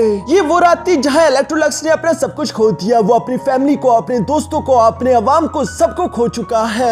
जो भी इलेक्ट्रोलक्स से प्यार करता था उन्हें बेरहमी के साथ जान से मार दिया गया। सिर्फ इलेक्ट्रोलक्स ही जिंदा बचा था, वो भी जख्मी सिचुएशन में। इलेक्ट्रोलक्स को उन डैगर से इतना ज्यादा दर्द नहीं हो रहा था जितना उसे इस धोखे की वजह से हो रहा था। तभी अचानक जख्मी इलेक्ट्रोलक्स उसी बच्चे को मिल जाता है जिसे पिछली बार इलेक्ट्रोलक्स ने अपने हाथ को काटने से मना किया था। और हमें यहाँ पर कार्डून एम्पायर के कुछ और लोग भी देखने को मिलते हैं जो कि इलेक्ट्रोलक्स को पकड़कर अपने साथ लेकर जा रहे थे। और वो उससे कह रहे थे कि हम तो हमेशा से ही जानते रहे कि तुम सन ऑफ लाइट हो, हमें तुम पर पूरा भरोसा है, तुम्हें कुछ नहीं होगा। इसी तरह की बातें करते हुए वो लोग इलेक्ट्रोलक्स को एक चर्च में ले आते हैं जहाँ पर उससे अपने सामने ग्लोरियस चर्च का वही पादरी देखने को मिला जिसके साथ फुल वो पीरो भी मौजूद थे। यहाँ ये सब देखकर इलेक्ट्रोलक्स को अब सब कुछ समझ आ गया कि असल में इस इवल प्लान का पूरा की पूरा मास्टरमाइंड यही पादरी है जो कि चाहता था कि वो सन ऑफ लाइट को जान से मार डाले और उसकी पावर एब्सॉर्ब करके खुद को ताकतवर कर दे। इस तरह करने के बाद ये पादरी इस पूरे के पूरे कॉन्टिनेंट पर राज कर सकता है। जो सब कहने के बाद हम देखते हैं कि उन सब लोगों ने बारी बारी करके यहाँ अपने खंजर निकालते हुए इलेक्ट्रोलक्स की बॉडी में गुंसाना शुरू कर दिए ताकि वो इलेक्ट्रोलक्स को जान से मार सके। मगर इसकी वजह से हम देखते हैं कि पता नहीं क्यों मगर Sun moon snail divine God बुरी तरीके से इंजर्ड हो चुका था। इसके बाद सीन शिफ्ट होकर दूसरी तरफ गॉड ऑफ डेथ पर आ जाता है जिसके पास यहाँ इलेक्ट्रोलक्स भी मौजूद था जो कि मरा नहीं बल्कि जिंदा है। वो यहाँ पर लगातार एक फॉर्मेशन के अंदर छेड़छाड़ी करते हुए किसी तरह की टेक्निक को परफॉर्म करने की कोशिश कर रहा था मगर कई सौ बार उस फॉर्मेशन के पैटर्न को चेंज करने के बावजूद भी बार बार इलेक्ट्रोलक्स नाकाम हो रहा था। जो सब देखकर गॉड ऑफ डेथ यहाँ इलेक्ट्रोलक्स से कहता है कि रुक जाओ, Sun moon snail divine God ने अपनी सारी की सारी लाइट पावर तुम्हारे लिए खत्म कर दी ताकि वो तुम्हारा एक क्लोन बना सके। इस तरह उसने उस पादरी को बेवकूफ तो बना दिया लेकिन वो बिल्कुल भी तुम्हें इस तरह की कंडीशन में नहीं देखना चाहता था। तो तुम ये बेवकूफियां करना बंद करो, तुम चाहे जो मर्जी कर लो, मरे हुए लोगों को दोबारा से जिंदा नहीं किया जा सकता। गॉड ऑफ क्रिएशन का ये रूल है और इस रूल को नहीं तोड़ा जा सकता। मगर इलेक्ट्रोलक्स जवाब देते हुए कहता है कि मुझे इस बात से कोई फर्क नहीं पड़ता, मुझे किसी की भी बात पर यकीन नहीं, मैं नहीं रुकूंगा। और ये कहते हुए लगातार इलेक्ट्रोलक्स फॉर्मेशंस बनाते हुए उनमें छेड़छाड़ी करते हुए अपने पेरेंट्स को जिंदा करने की कोशिश करता जा रहा था मगर बार बार नाकामयाब होता रहा। इसलिए गॉड ऑफ डेथ इलेक्ट्रोलक्स से कहता है कि मैंने तो तुमसे पहले ही कहा था, इवन अगर तुम मेरी पावर का इस्तेमाल भी करो तब भी अभी इससे पहले कि गॉड ऑफ डेथ आगे कुछ भी कह पाता तभी अचानक इलेक्ट्रोलक्स गुस्सा होते हुए कहता है कि खामोश हो जाओ, मैं अभी भी उन मासूम लोगों को महसूस कर पा रहा हूँ। मुझे लगता है कि जरूर उन लोगों की सोल किसी न किसी एनर्जी के फॉर्म में यहाँ पर अवेलेबल होगी। अगर मैं किसी तरीके से एक बार उनकी सोल के साथ कनेक्ट कर लूँ तो शायद मैं उन्हें दोबारा से जिंदा कर पाऊँ। और यही सारी बातें कहते हुए लगातार इलेक्ट्रोलक्स फॉर्मेशंस को बनाते उन सब लोगों को जिंदा करने की कोशिश कर रहा था लेकिन बार बार फेल होने की वजह से इलेक्ट्रोलक्स को काफी सारे इंटरनल इंजरीज हो जाती है। इवन कि अब तक तो गॉड ऑफ डेथ ने हार मान ली थी। वो इलेक्ट्रोलक्स से कहता है कि तुम अपना वक्त जाया कर रही हो लेकिन मैं अब तुम्हारे साथ और सारा वक्त जाया नहीं करूंगा, मैं यहाँ से जा रहा हूँ। इससे पहले कि गॉड ऑफ डेथ यहाँ से जा पाता तभी अचानक उससे अपने सामने एक रोशनी दिखाई दी जो कि गॉड ऑफ लाइट की थी और उसने अपनी पावर्स का इस्तेमाल करते हुए इलेक्ट्रोलक्स के फादर की सोल अपने सामने समन कर ली थी जहाँ पर वो इलेक्ट्रोलक्स से कहती है कि मैं बस सिर्फ तुम्हारे लिए इतना ही कर सकती हूँ। ये कहते साथ ही गॉड ऑफ लाइट ने अपनी पावर का इस्तेमाल करते हुए इलेक्ट्रोलक्स के फादर की सोल को फिलहाल के लिए जिंदा कर दिया। अपने फादर को सामने देखकर इलेक्ट्रोलक्स इमोशनल होकर उनका नाम चिल्लाते हुए तेजी के साथ भागते हुए फौरन से उनके गले लग गया जहां वो भी अपने बेटे को गले लगाते हुए कहते हैं कि शायद तुमने खाना सही से नहीं खाया क्योंकि तुम काफी कमजोर लग रहे हो। ये सुनकर तो इलेक्ट्रोलक्स घुटनों के बल बैठकर रोते हुए कहता है कि फादर मुझे माफ कर दीजिए, मैंने आपको, मॉम को और अपने पूरे के पूरे पेंगुइन एम्पायर को निराश कर दिया, मैं फेल हो चुका हूँ, ये सब मेरी गलती है। इस पर इलेक्ट्रोलक्स का फादर उसे समझाते हुए कहता है कि नहीं ऐसी बातें मत करो, ये तुम्हारी गलती नहीं है, तुम इसमें से किसी भी चीज के जिम्मेदार नहीं हो, मैंने तुम्हें फोर्स किया था, ये मेरी गलती है। ये कहते साथ ही हम लोगों को पास्ट का वो सीन दिखाया गया जहाँ पर इलेक्ट्रोलक्स जब छोटा था तो उसने अपने फादर से कहा था कि शादी का इस्तेमाल करके पेंगबो एम्पायर और शाही एम्पायर को जोड़ने का ये तरीका मुझे ठीक नहीं लग रहा, वैसे भी फुल ओवो के साथ ये ज्यादती होगी। जिस पर इलेक्ट्रोलक्स के फादर ने उससे पूछा था कि और तुम्हारे साथ क्या। इस पर इलेक्ट्रोलक्स जवाब देते हुए कहता है कि मेरा सब कुछ तो मैं आपके लिए और अपने नेशन के लिए कुर्बान करने के लिए तैयार हूँ, मुझे कोई फर्क नहीं पड़ता। और इसी वजह से इलेक्ट्रोलक्स को उसके फादर ने एग्री कर लिया। यहाँ पर इलेक्ट्रोलक्स का फादर कहता है कि मैं गॉडेस ऑफ लाइट का शुक्रिया अदा करना चाहता हूँ क्योंकि उसने हम सबको आखिरी मौका दिया तुम्हें अलविदा कहने का। और इसी के साथ हम देखते हैं कि इलेक्ट्रोलक्स के सारे अपने उसके आसपास समन हो गए जिनमें से सब लोग अभी भी इलेक्ट्रोलक्स को उतना ही प्यार करते थे, कोई भी इलेक्ट्रोलक्स से खफा नहीं था। इलेक्ट्रोलक्स का फादर उसे बताता है कि ये सब लोग तुमसे प्यार करते हैं और ये हमेशा इसी तरह तुमसे प्यार करेंगे, हमारा प्यार मौत के साथ खत्म नहीं हो सकता, हम हमेशा तुम्हारे साथ होंगे चाहे तुम हमें देख पाओ या नहीं। यहाँ पर इलेक्ट्रोलक्स के मॉम डैड उसे अलविदा बोलते हुए धीरे धीरे होकर गायब होने लगे, जो देखकर इलेक्ट्रोलक्स इमोशनल होते उन्हें रोकने के लिए भीख मांग रहा था, मगर ये मुमकिन नहीं। जाते जाते इलेक्ट्रोलक्स की मॉम उससे कहती है कि अपनी जिंदगी अच्छे से जीना, और इसी के साथ वो सब लोग गायब हो गए। जिनके जाने के बाद पीछे की तरफ इलेक्ट्रोलक्स रोते हुए कह रहा था कि जिस दुनिया में आप लोग ही ना हो, भला मैं उस दुनिया में कैसे जीऊं। गॉडेस ऑफ लाइट और गॉड ऑफ डेथ इलेक्ट्रोलक्स को इस कंडीशन में देखकर उसके लिए काफी सारा बुरा महसूस कर रहे थे। तभी अचानक गॉडेस ऑफ लाइट इलेक्ट्रोलक्स से कहती है कि तुम्हारा मिशन अभी भी पूरा नहीं हुआ, तुम्हें इंसानियत को बचाने के लिए जिंदा रहना होगा। वैसे भी इंसानियत एक खतरनाक जंग में धकेली गई है। साथ ही साथ गॉडेस ऑफ लाइट ने इलेक्ट्रोलक्स को यह भी बता दिया था कि ग्लोरियस चर्च का जो पादरी है वो कभी के टाइम सन ऑफ लाइट हुआ करता था, और बाद में उसने ताकत की लालच में आकर मुझे धोखा दे दिया। वो खुद को गॉड ऑफ ग्लोरी पुकारने लगा। इस वक्त जब तुम यहाँ पर थे तो उसने बाहर की दुनिया में तबाही मचा दी थी। उसका ख्वाब था पूरे के पूरे कॉन्टिनेंट पर राज करना। इसी वजह से जो लोग भी ग्लोरियस चर्च के खिलाफ थे उसने उन सब लोगों की बलि चढ़ा दी और पूरी दुनिया को अंधेरे में धकेल दिया ताकि वो इस पर राज कर सके। ये मंजर वाकई में काफी सारा खौफनाक था। गॉडेस ऑफ लाइट इलेक्ट्रोलक्स से कहती है कि सिर्फ तुम ही वो इंसान हो जो कि इंसानियत को इस अंधेरे से निकाल सके, इसलिए तुम हार नहीं मान सकते। जबकि दूसरी तरफ गॉड ऑफ डेथ भी इलेक्ट्रोलक्स से कह रहा था कि अगर तुम चाहो तो तुम मेरी भी पावर का इस्तेमाल कर सकते हो अपना बदला लेने के लिए। बताओ क्या तुम्हें मेरा सक्सेसर बनना है? जो सुनकर इलेक्ट्रोलक्स जवाब देते हुए कहता है कि मुझे ये बात मंजूर नहीं, बल्कि वो धीमी आवाज में कहता है कि लाइट, डार्कनेस, आखिर इनका मतलब ही क्या है अगर मैं इनका इस्तेमाल करते हुए अपने पेरेंट्स को जिंदा ना कर सकूं? इस तरह से तो मैं इस दुनिया का सबसे ज्यादा कमजोर इंसान बन जाऊंगा। ये देखकर तो गॉडेस ऑफ लाइट और गॉड ऑफ डेथ दोनों ही हैरान हो गए थे। वो इलेक्ट्रोलक्स से कहते हैं कि आखिर तुम ये क्या कर रहे हो, क्योंकि इलेक्ट्रोलक्स ने अपने ग्रेट टोर्टाइज शेल टेक्निक को एक्टिवेट कर दिया था। साथ ही साथ वो दोनों इलेक्ट्रोलक्स से कह रहे थे कि अगर तुमने कुछ भी गलती करने की कोशिश की तो तुम फ्यूचर के गॉड ऑफ लाइट या फिर गॉड ऑफ डेथ नहीं बन पाओगे, तुम्हारा फ्यूचर खराब हो जाएगा। जिस पर इलेक्ट्रोलक्स जवाब देते हुए कहता है कि मुझे वैसे भी गॉड ऑफ लाइट या फिर गॉड ऑफ डेथ नहीं बनना, क्योंकि इस तरह से मैं वो करूंगा जो तुम लोग चाहते हो, और मुझे तुम जैसा बनने का कोई शौक नहीं। मैं अपने पेरेंट्स की तरह बनना चाहता था जो कि मेरी वजह से मारे गए। ये सब कहते हुए इलेक्ट्रोलक्स ने अपने मन में फैसला कर लिया था कि वो कौन सा गॉड बनना चाहता है।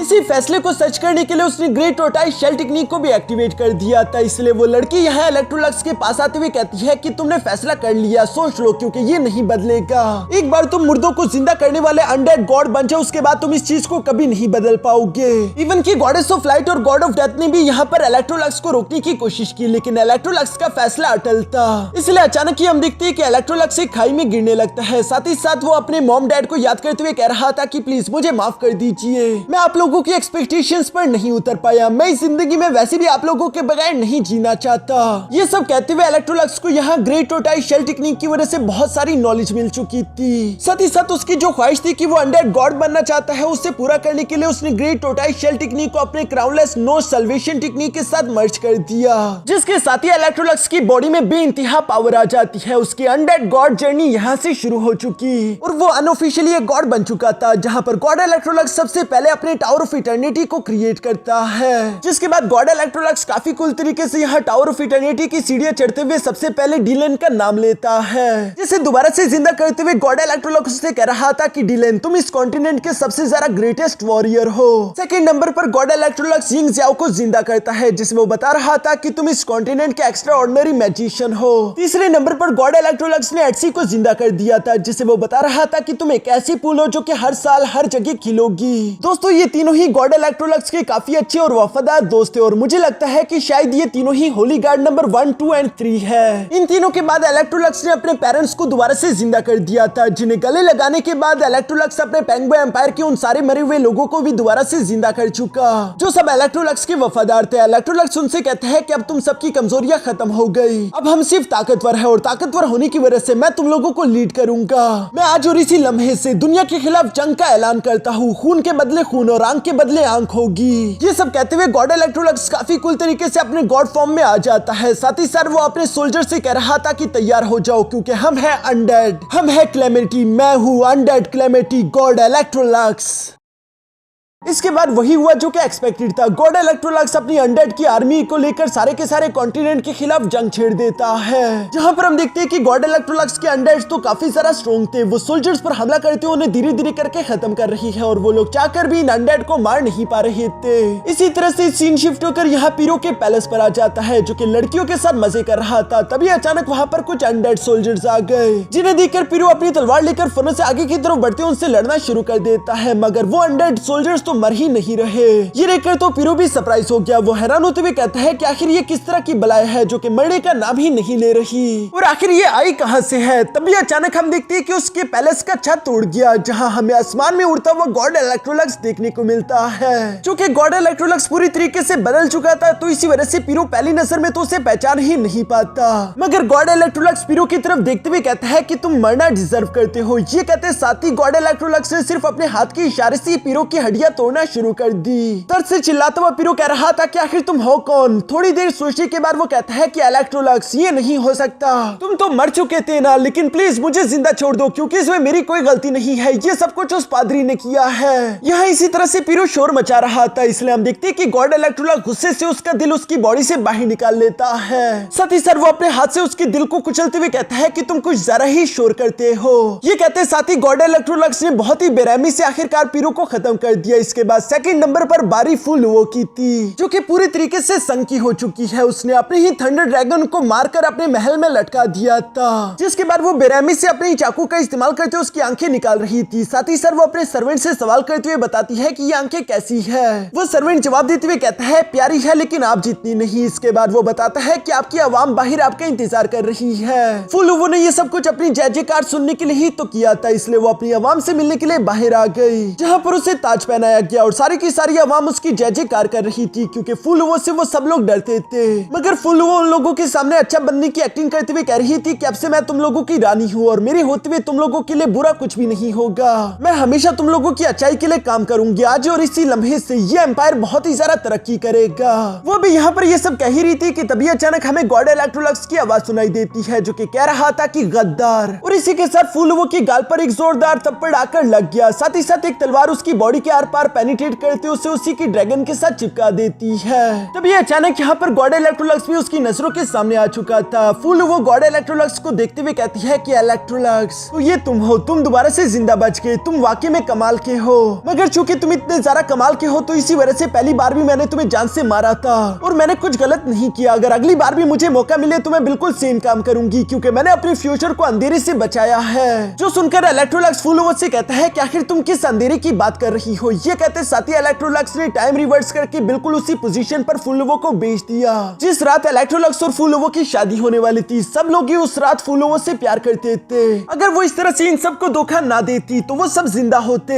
इलेक्ट्रोलक्स फुलवो का हस्बैंड होता, वो उससे इतना प्यार करता जितना उसने कभी जिंदगी में प्यार देखा ना हो। सब कुछ अच्छे से चलता, उसका फ्यूचर बहुत ही ब्राइट था। इवन कि अगर वो इलेक्ट्रोलक्स से कह देती कि वो शाया एम्पायर पर राज करना चाहती है तो इलेक्ट्रोलक्स इसके लिए भी एग्री हो जाता। ये सब जानकर तो फुलवो को भी अब थोड़ा थोड़ा अफसोस होने लगा था। मगर तभी अचानक इलेक्ट्रोलक्स उसकी बॉडी से उसका दिल निकालते हुए कहता है मगर तुम ये फ्यूचर डिजर्व नहीं करती। और इसी के साथ गॉड इलेक्ट्रोलक्स ने बेरहमी से फुलवो का दिल कुचलकर उसकी भी कहानी यहीं पर खत्म कर दी। जिसके बाद अब आखिरी बारी ग्लोरियस चर्च के पादरी की थी, जिससे बदला लेने के लिए गॉड इलेक्ट्रोलक्स अपनी अनडेड की आर्मी को लेकर उसके पैलेस की तरफ बढ़ने लगा। रास्ते में गॉड इलेक्ट्रोलक्स की आर्मी के खिलाफ जो भी खड़ा होता वो सब मारे गए और जैसे ही मर जाते वो गॉड इलेक्ट्रोलक्स की आर्मी में शामिल हो जाते। यानी कि देखते ही देखते गॉड इलेक्ट्रोलक्स की आर्मी बड़ी होती गई और साथ ही साथ आसमान से फ्लेम की बारिश हो रही थी। आखिरकार इसी तरह से गॉड इलेक्ट्रोलक्स उस पादरी के कैसल में पहुंच जाता है, जिसका दरवाजा जैसे ही गॉड इलेक्ट्रोलक्स ने ओपन किया तो उस दरवाजे के पीछे किसी स्वर्ग जैसी जगह थी, जिसे देखते हुए वो पादरी गॉड इलेक्ट्रोलक्स से कहता है कि देखो ये मेरे खुद के बनाया हुआ स्वर्ग है, मुझे नहीं लगता कि मुझसे बेहतर स्वर्ग कोई भी गॉड बना पाएगा। जो सुनकर गॉड इलेक्ट्रोलक्स अपनी पावर्स का इस्तेमाल करते हुए उस पूरी की पूरी जगह को जला देता है। साथ ही साथ वो कहता है कि ये तुम्हारी तरह नकली स्वर्ग है, वैसे ही जैसे तुम नकली गॉड हो। इस पर वो पादरी जोर जोर से हंसते हुए इलेक्ट्रोलक्स को जवाब देते हुए कहता है कि 6000 साल पहले मैंने भी बिल्कुल ऐसी ही सेम बात करी थी। वैसे क्या तुम जानना नहीं चाहोगे कि हर बार मैं आखिर तुम्हारी सन ऑफ लाइट की पावर को इतनी आसानी के साथ कैसे टारगेट कर लेता था? तो चलो मैं तुम्हें बता ही देता हूँ। तुम्हें तो मालूम ही होगा कि पहले सन ऑफ लाइट ने डिवाइन स्नेल को खा लिया था, उसके बाद वो डिवाइन ड्रैगन बन गया और सेकंड सन ऑफ लाइट ने डिवाइन स्नेल को खा लिया, जिसके बाद वो गॉड ऑफ ग्लोरी बन चुका। मैं हूँ वो सेकंड सन ऑफ लाइट यानी कि गॉड ऑफ ग्लोरी। पादरी बताता है कि असल में गॉडेस ऑफ लाइट बहुत ही बड़ी कमीनी है। वो हम लोगों को अपने सक्सेसर के तौर पर बेशक चूज तो कर लेती है, लेकिन वो कभी भी हमें गॉड ऑफ लाइट बनने नहीं देती। मैं खुद को कमजोर होता हुआ देख रहा था, मैं बूढ़ा हो चुका, मेरी पावर धीरे धीरे करके कम हो रही थी, लेकिन वो कमीनी अपनी पोजीशन से हटने का नाम ही नहीं ले रही थी। तो अगर गॉडेस ऑफ लाइट अपनी पोजीशन से नहीं हटेगी तो मैं अगला गॉड ऑफ लाइट कैसे बनता? इसलिए मैंने फैसला किया कि मैं डिवाइन स्नेल को खाकर खुद गॉड ऑफ ग्लोरी बन जाऊं। मुझे ये करना पड़ा, मगर ये भी काफी नहीं था, क्योंकि इसके लिए भी मुझे इंसानियत की कुर्बानी देनी पड़ रही है। इलेक्ट्रोलक्स, मैं जानता हूँ कि तुमने भी गॉडेस ऑफ लाइट को त्याग दिया, तुम उसका साथ नहीं देना चाहते, तो मेरा साथ दो। हम दोनों उस कमीनी को जान से मारकर अगले गॉड्स होंगे जो कि इस दुनिया पर राज करे। इलेक्ट्रोलक्स तो बिना कोई जवाब दिए हुए खामोशी के साथ उस पादरी की बातें सुनता जा रहा था, जिस पर वो पादरी कहता है, मगर अगर तुम मेरा साथ नहीं दोगे फिर तुम्हें मेरे गुस्से को झेलना होगा। ये कहते साथ ही वो पादरी अपनी डार्क एनर्जी का इस्तेमाल करते हुए गॉड इलेक्ट्रोलक्स को उसके अंदर जकड़ लेता है। जो करके तो ये पादरी मुस्कुरा रहा था, मगर तभी अचानक हम देखते हैं कि इलेक्ट्रोलक्स तो काफी आसानी से अपनी तलवार के स्लैश अटैक का इस्तेमाल करते हुए उस अंधेरे को खत्म कर चुका। साथ ही साथ इलेक्ट्रोलक्स बाहर की तरफ आते हुए कहता है कि तुम खुद को गॉड कहते हो, लेकिन ये गॉड का टाइटल तुम्हें सूट नहीं करता। ये बात तो उस पादरी को और भी जरा गुस्सा दिला चुकी है और वो एक फॉर्मेशन बनाते हुए गॉड इलेक्ट्रोलक्स पर हमला करते हुए कहता है कि तुम्हारे कहने से कुछ नहीं बदलने वाला, मैं गॉड ऑफ ग्लोरी हूँ। यहाँ कई सारे सोल्स इलेक्ट्रोलक्स पर अटैक करने के लिए आ रहे थे, तभी अचानक हम देखते हैं कि इलेक्ट्रोलक्स ने सिर्फ एक ही चुटकी में उन सारी की सारी सोल्स को डिस्ट्रॉय कर दिया। साथ ही साथ इलेक्ट्रोलक्स कहता है कि मेरी नजरों में तुम वो कमजोर बेवकूफ हो जो कि खुद को गॉड कहता है सिर्फ इसलिए ताकि वो खुद को ताकतवर साबित कर सके, हालांकि मेरी नजरों में तुम्हारी कोई औकात नहीं। ये कहते साथ ही इलेक्ट्रोलक्स भी फौरन से हवा में जंप करते हुए कई सारे मल्टीपल स्लैश अटैक फौरन से उस पादरी पर चल चुका, जिसका इस्तेमाल करते हुए उस पादरी के फॉर्मेशन को डिस्ट्रॉय कर देता है। ये देखकर वो पादरी भी इलेक्ट्रोलक्स से कहता है कि मैं देख पा रहा हूँ कि तुमने एक बार फिर से खुद की पावर्स को इंप्रूव कर लिया है, तुम हर बारी मुझे सरप्राइज कर देते हो, लेकिन इस बार मैं हारूंगा नहीं। जो कहती वो पादरी फौरन से एक फॉर्मेशन बनाते हुए गॉड इलेक्ट्रोलक्स पर प्रेशर लगाना शुरू कर चुका, मगर इसका तो गॉड इलेक्ट्रोलक्स पर जरा सा भी असर नहीं हो रहा था। उल्टा वो मुस्कुराते हुए सिर्फ एक ही चुटकी में उस फॉर्मेशन को डिस्ट्रॉय कर देता है। साथ ही सर वो कहता है कि ओए बूढ़े बेवकूफ, अपनी औकात में रहो। ये कहते हुए गॉड इलेक्ट्रोलक्स अपने स्पिरिचुअल सोर्स का इस्तेमाल करते उस पादरी पर अटैक करने लगा। साथ ही सर वो अपनी तलवार से तेजी के साथ मूव करते हुए यहाँ एक जोरदार स्लैश में उस पादरी को हिट करते हुए नीचे की तरफ गिरा देता है, जिसके साथ ही गॉड इलेक्ट्रोलक्स उसका मजाक उड़ाते हुए कह रहा था कि तुम तो काफी कमजोर निकले। ये सुनकर वो पादरी गुस्से में भड़कते हुए फौरन से अपने स्टाफ को बाहर निकाल लेता है, जिसके बाद उसने जोर जोर से चिल्लाना शुरू कर दिया था कि मैं blood of nation, bones of nation को समन करता हूँ। मैं चाहता हूँ कि इस कुर्बानी को एक्सेप्ट करके तुम मुझे हमेशा की इमॉर्टैलिटी वरदान में दे दो। यहाँ पर जब वो पादरी इसी तरह की बातें कर रहा था, तभी अचानक जमीन के अंदर से कुछ स्टैचूज निकलकर बाहर आ गए। साथ ही साथ खून का एक समंदर भी बाहर आ चुका था, जो कि उसी पादरी के अपने फॉलोअर्स का खून है। ये देखकर गॉड इलेक्ट्रोलक्स उस पादरी से कहता है कि तुमने अपने ही लोगों का खून बहाकर इस तरह की जहन्नम क्रिएट कर दी, जिस पर पादरी जवाब देते हुए कहता है कि क्या हुआ अगर ये दुनिया जहन्नम बन चुकी, जब तक मैं इस दुनिया पर राज कर रहा हूँ ये जैसी भी हो मुझे चलेगी, और एक बार जब मैं तुम्हें जान से मार दूं उसके बाद तुम्हें अंदाजा हो जाएगा कि लुक्स मैटर नहीं करते, सिर्फ ताकत ही मायने रखती है। ये सब कहते हुए उस पादरी ने किसी तरह के डार्क मैजिक का इस्तेमाल करते हुए सारे के सारे खून को एनर्जी फॉर्म में कन्वर्ट करते हुए एब्जॉर्ब करके खुद को एक मॉन्स्टर में बदल दिया था, जिसके बाद उसने तेजी से आगे की तरफ बढ़ते हुए गॉड इलेक्ट्रोलक्स को पंच मारने की कोशिश की, मगर गॉड इलेक्ट्रोलक्स उसके अटैक को ब्लॉक कर देता है। साथ ही सर वो उससे कह रहा था कि देखो मैंने तुम्हें पहले ही बता दिया कि तुम बहुत ही ज्यादा कमजोर हो। जब दो डिवाइन गॉड्स आपस में लड़ते हैं तो कुछ रूल्स होते हैं। जो सुनकर वो पादरी गुस्सा होते हुए कहता है कि मुझे रूल्स की कोई परवाह नहीं। ये कहते हुए इसी तरह से इन दोनों के दरमियान टकराव होता रहा, लेकिन गॉड इलेक्ट्रोलक्स की पावर अभी भी ज्यादा थी, इसलिए हम देखते हैं कि वो पादरी पीछे की तरफ धकेला जाता है। इसलिए उस पादरी ने गुस्से में आकर अपनी सारी की सारी एनर्जी को लेजर बीम में कन्वर्ट करते हुए तेजी से गॉड इलेक्ट्रोलक्स पर हमला कर दिया, जिस अटैक को ब्लॉक करने के लिए दूसरी तरफ इलेक्ट्रोलक्स भी अपने सामने शील्ड बना चुका, मगर ये शील्ड चकनाचूर हो गई। तभी अचानक हम देखते हैं कि वो पादरी दोबारा से इलेक्ट्रोलक्स के सामने आ चुका और वो उस पर पंचेस की बरसात करते हुए कहता है कि जिस दिन से मैं पैदा हुआ उस दिन से मैंने रूल्स को माना और इसी वजह से मैं इतना सारा नाकाम हुआ, लेकिन आज के दिन मैं तुम्हें हराकर खत्म कर दूंगा। ये सब कहते हुए उस पादरी ने यहाँ इलेक्ट्रोलक्स को जमीन पर गिरा दिया था और वो उससे पीटते हुए कह रहा था कि अब मैं तुम्हें खाने वाला हूँ, और ये कहते साथ ही उसने बिल्कुल ऐसा ही किया, जहाँ वो अपने दांतों से इलेक्ट्रोलक्स की बोटियां निकाल निकाल कर खा रहा था। साथ ही साथ वो इवल्स की तरह जोर जोर से हंसते हुए कहता है कि मैं जीत गया, मगर थोड़ी देर बाद जब उसने नीचे की तरफ देखा तो उसे खुद का ही क्लोन दिखाई देता है, जबकि इलेक्ट्रोलक्स तो पीछे आराम से बैठकर ये सब नजारे देख रहा था। वो मुस्कुराते हुए पादरी से कहता है कि उम्मीद करता हूँ कि तुम्हें मजा आया होगा। पादरी को समझ आ जाता है कि इलेक्ट्रोलक्स ने उसे बेवकूफ बनाया, अब तक वो खुद के क्लोन के साथ फाइट कर रहा था, इसलिए वो तेजी से दोबारा इलेक्ट्रोलक्स की तरफ बढ़ते उस पर हमला करने की कोशिश करता है, मगर इलेक्ट्रोलक्स काफी आसानी के साथ उसके पंच को पकड़ते हुए कहता है कि बस बहुत हो गया, अब तुम मरने के लिए तैयार हो जाओ। और ये कहती है इलेक्ट्रोलक्स ने अपनी तलवार यहाँ उस पादरी के पेट में गुनसा दी, मगर वो पादरी जवाब देते हुए कहता है कि मैं गॉड ऑफ ग्लोरी हूँ, मैं अमर हूँ, मैं नहीं मर सकता। और ये कहती है उसने गॉड इलेक्ट्रोलक्स की तलवार को बीच में से तोड़ते उसे पीछे की तरफ धकेल दिया। चूंकि गॉड इलेक्ट्रोलक्स की तलवार टूट चुकी थी तो अपनी तलवार को गिराते हुए तेजी के साथ आगे बढ़कर अब पंचेस से उसकी पिटाई लगाना शुरू कर देता है। साथ ही साथ गॉड इलेक्ट्रोलक्स उससे कह रहा था कि मुझे तो ये सोचकर ही उल्टी आ जाती है कि एक टाइम पर तुम भी सन ऑफ लाइट हुआ हुआ करते थे। यहाँ पर इतने ज्यादा पंचेस खाने की वजह से हम देखते हैं कि उस पादरी का तो सर चकरा रहा था, लेकिन गॉड इलेक्ट्रोलक्स रुकता नहीं, बल्कि वो उस पर और ज्यादा पंचेस की बरसात करते हुए कहता है कि तुम इतने ज्यादा बदसूरत हो कि डेथ भी तुम्हें एक्सेप्ट नहीं करेगी। गॉडेस ऑफ लाइट ने भी तुम्हें सेलेक्ट करके गलती कर दी थी, क्योंकि मेरी नजर में तो तुम कचरा हो। और ये कहते साथ ही यहाँ पर गॉड इलेक्ट्रोलक्स ने पादरी को पंच मारते हुए तीसी के साथ एक प्लेनेट पर दे मारा, जहाँ वो पादरी खड़ा होते हुए कहता है कि तुमने क्या कहा, तुमने मुझे कचरा कहने की हिम्मत करी। इस पर गॉड इलेक्ट्रोलक्स कूल अंदाज में जवाब देते हुए कहता है अब मैं कचरे को कचरा ना कहूँ तो क्या कहूँ। और ये कहते साथ ही सिर्फ एक ही चुटकी में गॉड इलेक्ट्रोलक्स ने उस पूरे के पूरे प्लेनेट को ही ब्लास्ट कर दिया। मगर ये कमीना पादरी मरने का नाम ही नहीं ले रहा, बल्कि वो इलेक्ट्रोलक्स से कहता है कि वाकई में तुमने मुझे इंप्रेस कर दिया है, मगर अब मेरी इस पावरफुल अटैक को झेलने के लिए तैयार हो जाओ। ये कहते साथ ही वो पादरी फौरन से अपने एक होलोग्राम बनाते हुए अपने लोगों से बात करने लगा, जहां वो उनसे कहता है कि मुझे तुम लोगों का ब्लड चाहिए, इस तरह से मैं इस जंग को हमेशा हमेशा के लिए रोक सकता हूँ। और चूंकि वो लोग पहले ही इस पादरी के जाल में फंसे हुए थे, तो वो लोग बिल्कुल ऐसे ही करते हैं। उन सब लोगों ने बिना कुछ सोचे समझे अपना ब्लड इस पादरी को डोनेट करना शुरू कर दिया, जिसकी वजह से तो वो सब मारे गए। लेकिन इस पादरी को इस बात से कोई फर्क नहीं पड़ता, बल्कि वो उस ब्लड का इस्तेमाल करते हुए blood corpse inhalation technique activate करने लगा। साथ ही साथ वो इलेक्ट्रोलक्स से कह रहा था कि अपनी आंखें खोलकर देखो, अगर तुम्हारे फॉलोअर्स हो तो वो इस काम आते हैं, जितने ज्यादा फॉलोअर्स होंगे उतने ही तुम ज्यादा ताकतवर होगे। उसके बाद तो तुम्हें गॉड ऑफ क्रिएशन से भी डरने की कोई जरूरत नहीं, क्योंकि खुद ही तुम गॉड ऑफ क्रिएशन की तरफ बड़े बड़े कारनामे कर सकते हो। ये टेक्निक वाकई में काफी ज्यादा खतरनाक थी, जिसमें दो बड़े बड़े सूरजों को एक दूसरे से टकराकर इतनी ज्यादा खतरनाक एनर्जी क्रिएट की जाएगी कि उससे इलेक्ट्रोलक्स को मार दिया जाए। मगर इलेक्ट्रोलक्स को बिल्कुल भी फिक्र नहीं हो रही थी, बल्कि उसे उन सब लोगों के लिए बुरा महसूस हो रहा था जो कि इस आदमी के जाल में फंस चुके थे। वो ये सोच रहा था कि आखिर इंसान की लालच उससे क्या कुछ नहीं करवा देती। तभी अचानक हम देखते हैं कि यहाँ पर उस पादरी का अटैक रेडी हो चुका था, और वो इलेक्ट्रोलक्स से सवाल करते हुए कहता है कि बताओ अब तुम कैसे बचोगे।